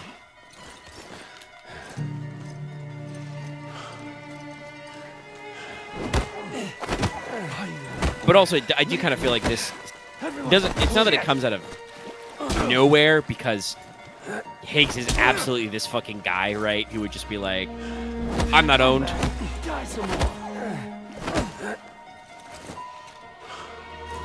And it's certainly also, it's also a little weird. We can just be like, we turtle up here a bit.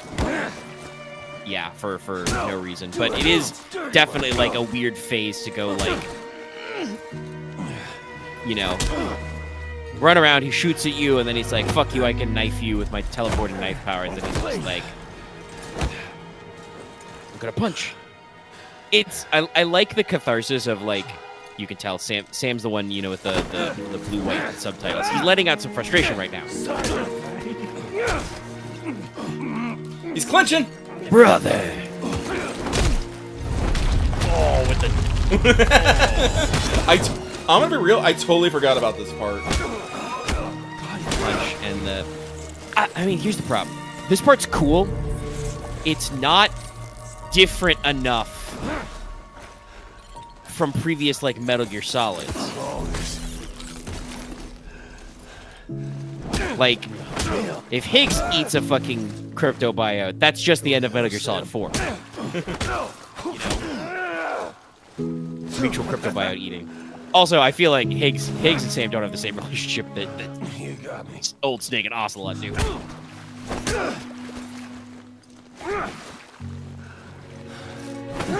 Ooh, I can dodge. I was actually thinking about that. There's a little bit of depth to this system, but also it's like it's literally the only time this is used, and I think it's for the chokehold. Sam, it's not how you break a choke. There you go.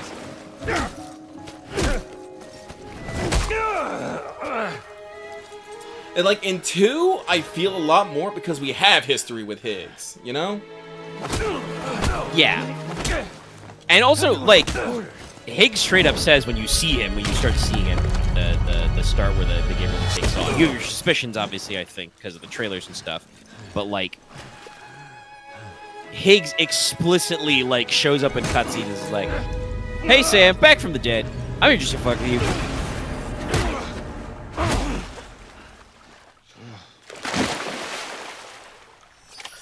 No. I'm just here to be a pain in your ass.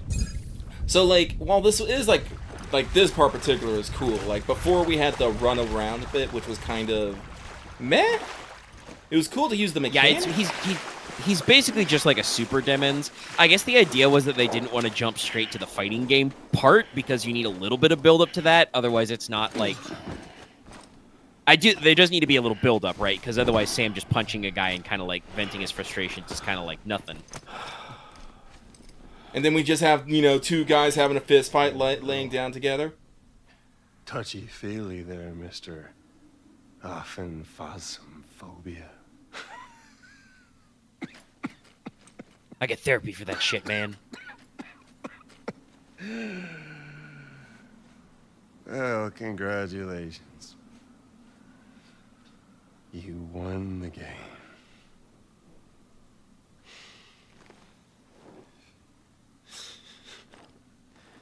Too bad you didn't stop shit. Yeah, fighting Higgs is just us fucking around. Well, get on with it.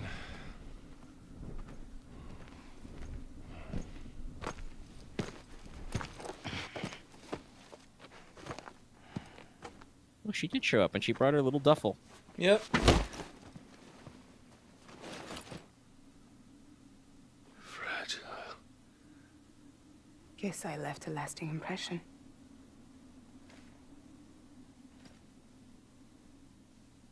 I'm fragile. But I'm not that fragile.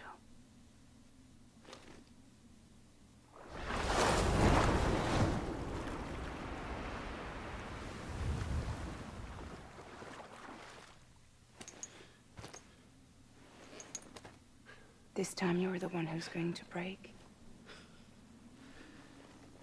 Is that right?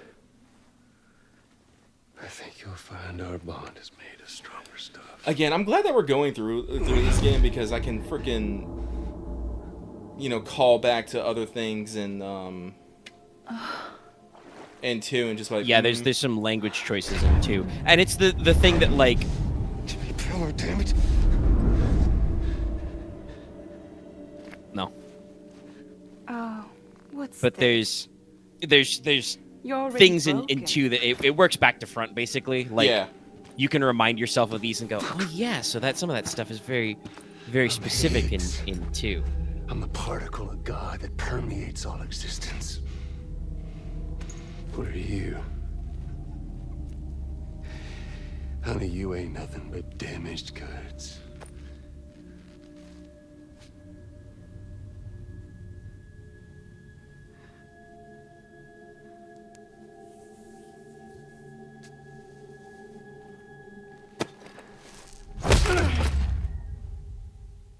You are damaged goods. The ultimate no you.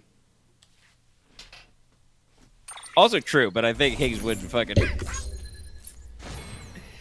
Yeah, but no, like it's one of those cool things that much like you know, certain stories that you play through twice when you get it. Mm-hmm. You know, going through the front one and then playing the sequel, or playing the sequel then going back to the first, as we've kind of like wrapped around ourselves basically. You can be like, oh yeah, that was a specific callback. I didn't need to remember that it was a specific callback in 2 for it to have meaning, but it's neat. That's promise. Thanks. I always want to read what's on the tape on the gun mags.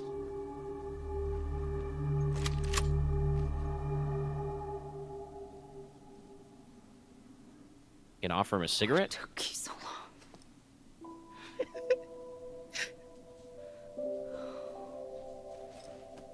Ooh, look at that. Look at them bruising. Black eye. Got a cut cheek. Yeah, they kind of moved the tar off your face, but kept your other battle damage.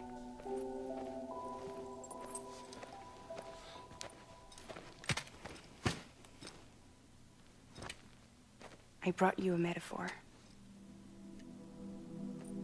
I forgot Take it about that with you. line. Tell the lifers with Porter syndrome what happens when you hide behind the mask. No. You keep it. It's better they hear it from the woman herself. I brought you a metaphor. One more thing.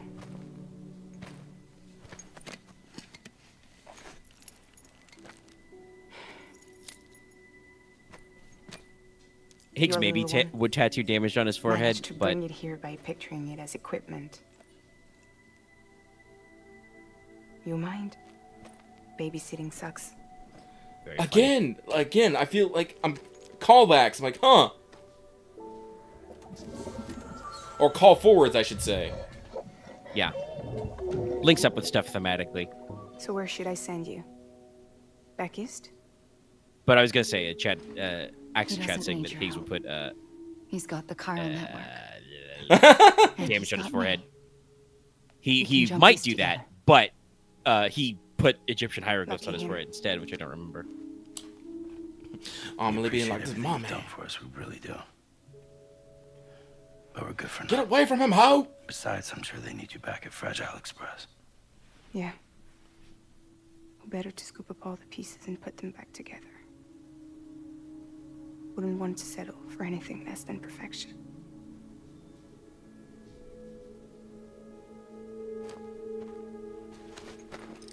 This is just a loaded conversation in general. Fragile. Oh, We're square, nothing owed, nothing left to say.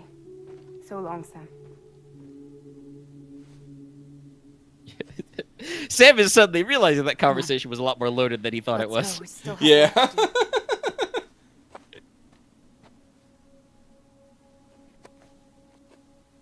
Do you still believe in me?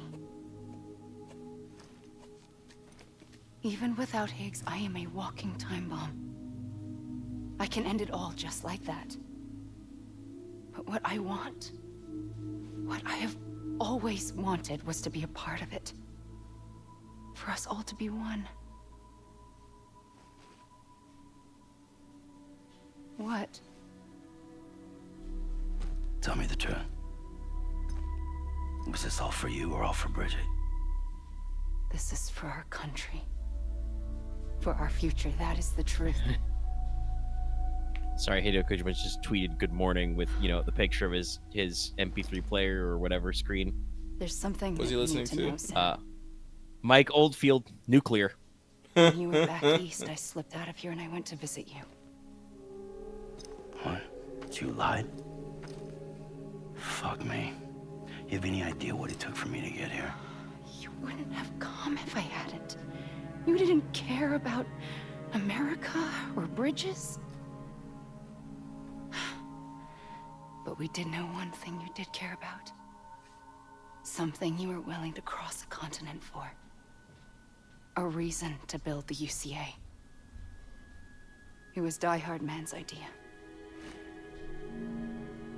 Great. So I'm Mario and you're Princess Peach. Now, you're right. I never gave a shit about this country. I have Sam, no how do ties you to know what anything or Mario anyone is? but you. Yeah, I think it was a little about that. Unless Nintendo is still kicking around somewhere, like like fucking the God Emperor somewhere. Down in the end. Even Hideo Kojima says Death Stranding not gonna kill Big N. Big Ninty still around. And that makes Higgs. That makes Higgs I know you Bowser. have questions, I think Higgs would be but okay can with you that. Save them for after. Sure. Considering how Higgs is, he would be like, hell yeah. Let's go home. How do we do it? Do we jump like Fragile? No. The beach goes the whole way. We run together. Run? Yeah. Like Mario and Princess Peach.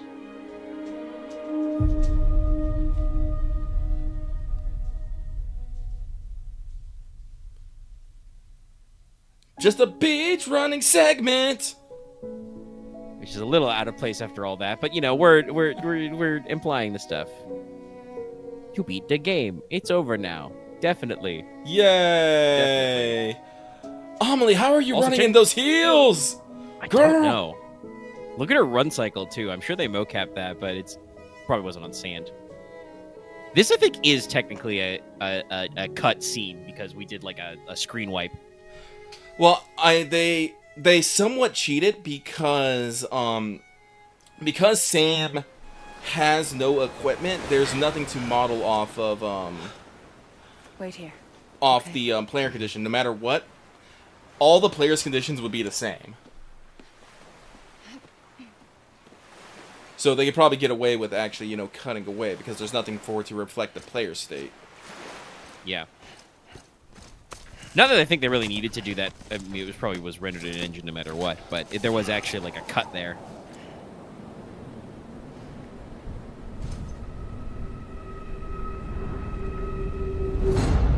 President Bridget Strand. So you finally invited me to the beach. Remember this? It's the same gun. And now I'm using it to make things right. You were supposed to make the world whole, not fuck it all up.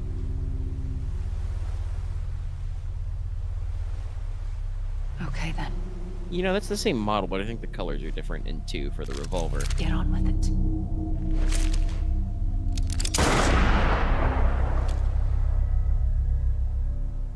There is no atonement.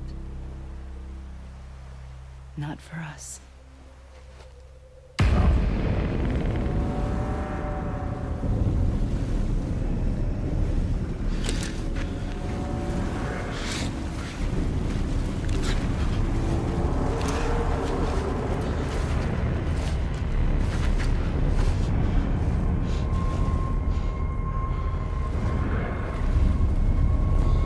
Honestly, just because of the way I feel things are, whatever we happens after his, I think I want to call it just we have a little bit more for the next one. Because while I do think we have more than an hour, I think we only have like 2 hours left.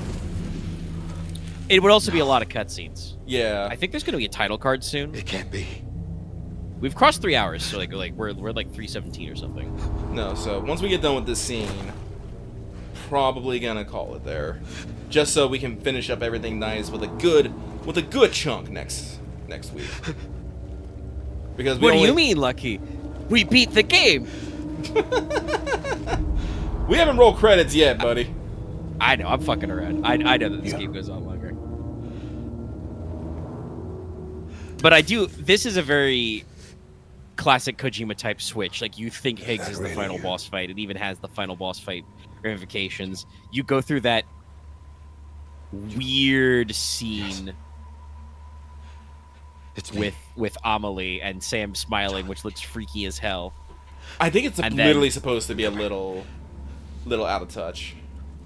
The camera angles and the color grading is there, but then you get this, and the game reminds you, hey, by the way, we never actually. It's about Die Hardman and Mads. I'm so sorry.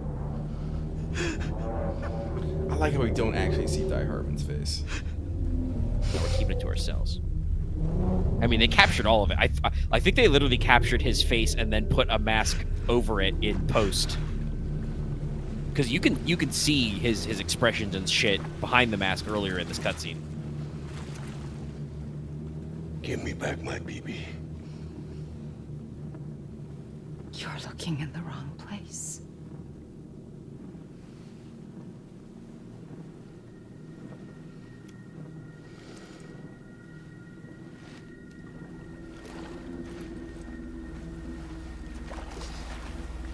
It's very funny that in this moment, the thing I want to say is, like, that optic seems way too big for that M4. No, it's a long-range optic.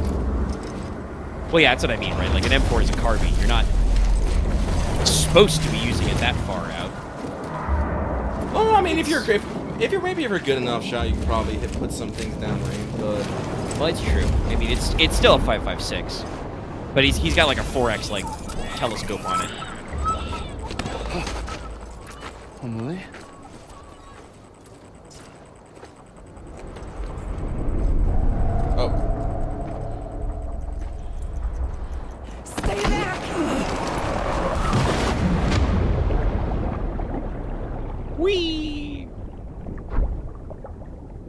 definitely need to hit a point where I can actually save, so... I think we gotta scribble through the seam first. Who that? Who you, buddy? That me? Oh, is that another player's soul? It's not like reacting or anything. And they're gone.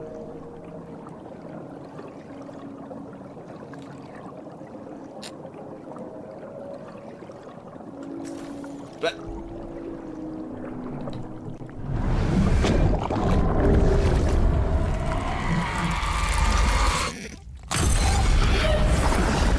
we creepy now. Jump scare.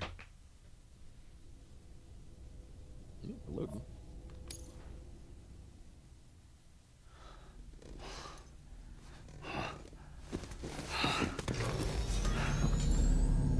The hell? Whoa, Sam, it's me. Sorry, didn't mean to startle you. Where am I? Back east of the tar belt. Your private room. You have Amelie to thank for that. Where is she? We don't know. She didn't head back east? No, but after she saw to you, she contacted HQ and left us a message. Saying what? I'm going to finish what Bridget started. Just that, and then... gone. Bridget. I saw Bridget on the beach. Sam, please. You yourself burned her body, remember? She wouldn't have remained on the beach. Couldn't have. Not even if it was her daughter's beach. Check the logs. You've got them, don't you? Sorry. We didn't get any of it. The only record we have is the one in your head. What else do you remember? That guy was there too. Cliff. He took Die Hardman hostage. The director? That part you believe? Well, it would explain why we haven't heard from him for so long. I always suspected him. But now I'm starting to piece together a different Damn, narrative. man, why are we getting weird here? Something's been bothering me, you see. We've been operating on the assumption that Higgs was controlling Cliff. But that can't possibly be correct. Because Higgs is gone, and Cliff is still causing trouble. You think Cliff is the mastermind? Yes. He's likely holding Amelie and the director captive on the beach. And that's where I'm going. Wait a minute. Where's Fragile? She's safe here with us. But so long as you're over there, she won't be able to send you to the beach. What? You must understand, Sam. While you were unconscious, the situation changed quite a bit. We'll explain everything, I promise. But first, you should rest. All right? This is actually going to be, I think, a really good. I'm going back to that beach. Good spot for this because I'm pretty sure it didn't get explained. And little Lou doesn't need a break either, I take it? The salty run back. Yep. Time for a nap. Baby need nappy. Oh, you got him. Got everybody. I'm pretty sure Deadman's hamming it up.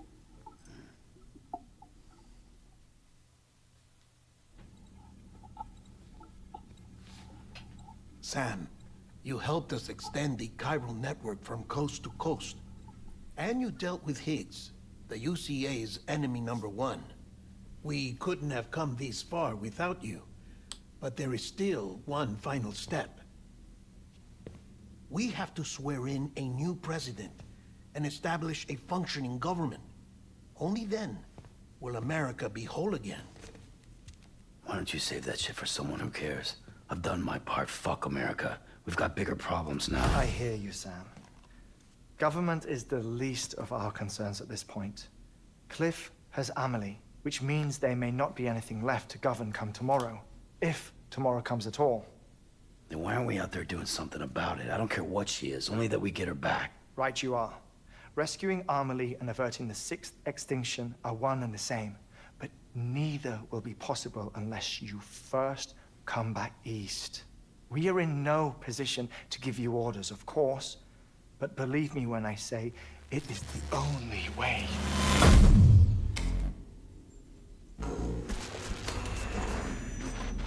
Sam, everyone's here but you. Fragile transported us back to headquarters. You okay? Never been better. Oh. Delivering so many people in such a short amount of time is new. Mama. No, Lochner. Yeah, I'm here too. Figured I should lend a hand. We're all waiting for you, Sam. No way in hell am I hauling myself all the way back there. Come on, Fragile. Let's do this. I can't, Sam. And not just because I'm a wreck. It isn't safe to use the beaches to move people anymore. Chiral spikes have become far more frequent, possibly as a result of expanding the network nationwide. Too many beaches sharing the same space, wires get crossed, and so forth. You can see the toll it's taking on the network itself. With things the way they are, Subtle it's too cinematography dangerous panned to the risk map. jumping through Yep, beach. glitching out. Even if I reach a beach, there's no telling where I'll come out on the other side. And I could get stuck in there. That's why I can't go to you either. But if I could get to the entrance of the beach, I should be able to get you there. The beaches are still there after all. I can personally attest to that. So yeah, you will need to hold yourself all the way back here. But I like once at you least have, that Sam I is promise I'll like, take you to Amelie. I don't want to go Straight all the to way her back, beach. and then the game is The like, two of nah, you sorry, share fam, you a gotta very special go. connection. Your dreamcatcher, her Kipu. They are no mere trinkets. They are singular, irreplaceable totems, embodiments of your shared memories.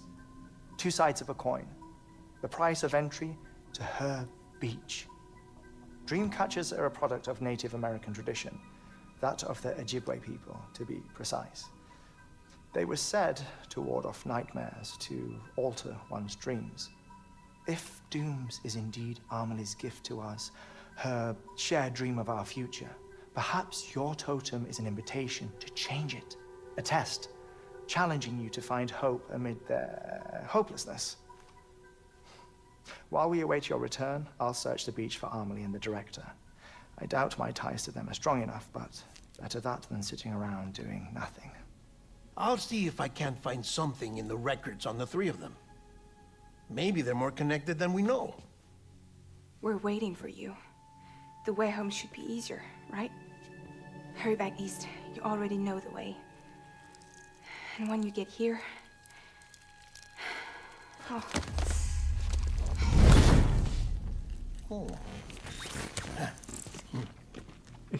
Finders keepers. Sam, it wasn't really neat. Get out of there. This is a And chirogram, make sure Sam. you head east We wasted so much towards Lake bandwidth City. having Fragile show you that There's fucking... no cargo to deliver this time. Or rather, you're the cargo. That's the mission.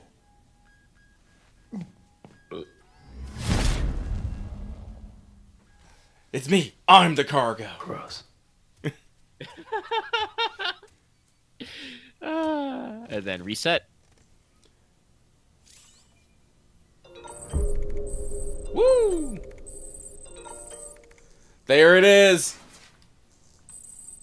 A final request for pizza. Yeah, we're gonna end on this one. But let's see here. Mail.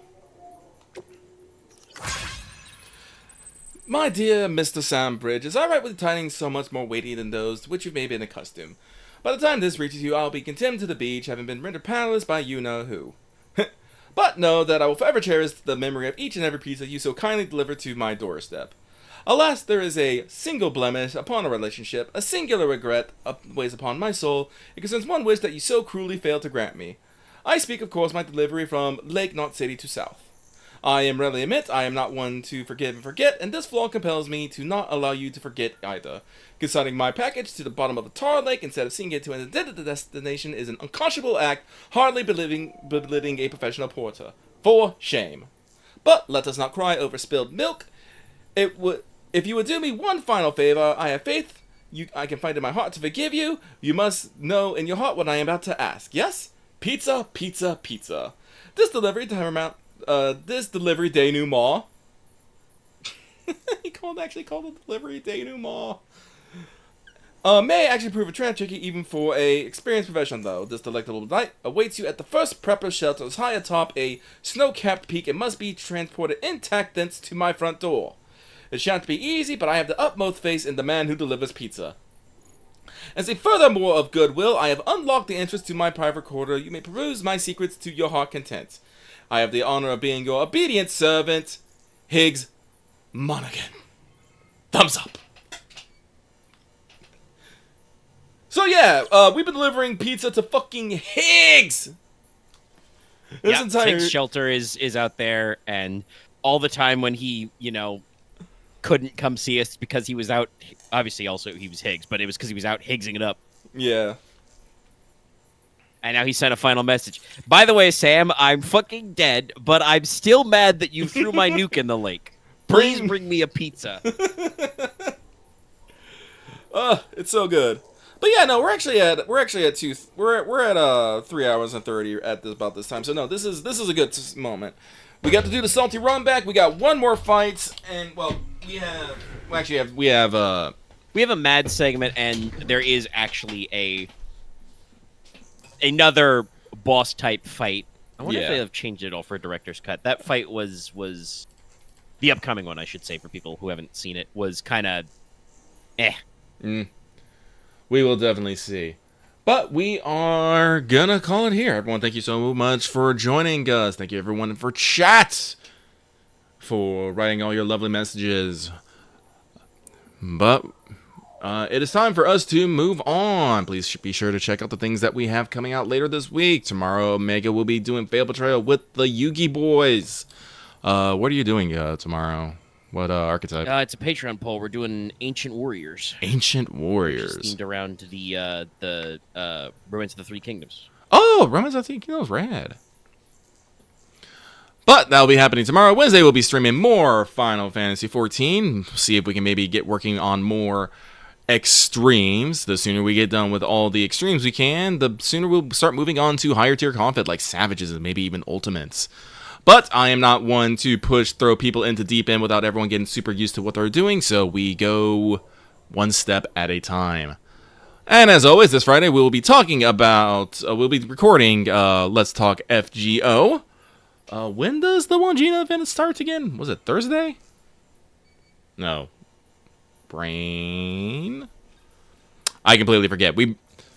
I feel like the Wangina event should have started by then, and we might have our first impressions of it. Yeah. The broadcasting station is like Wednesday night. Yeah, okay. So, and of course, we'll be doing more Rain on Sundays. We did have our game yesterday, and it was quite fun. Omega wrote me a romantic letter. He actually wrote me several letters, but the one from Noctiluca is near and dear to my heart already. And yeah, that is that.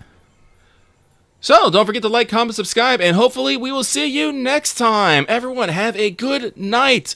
Bye-bye. Bye-bye.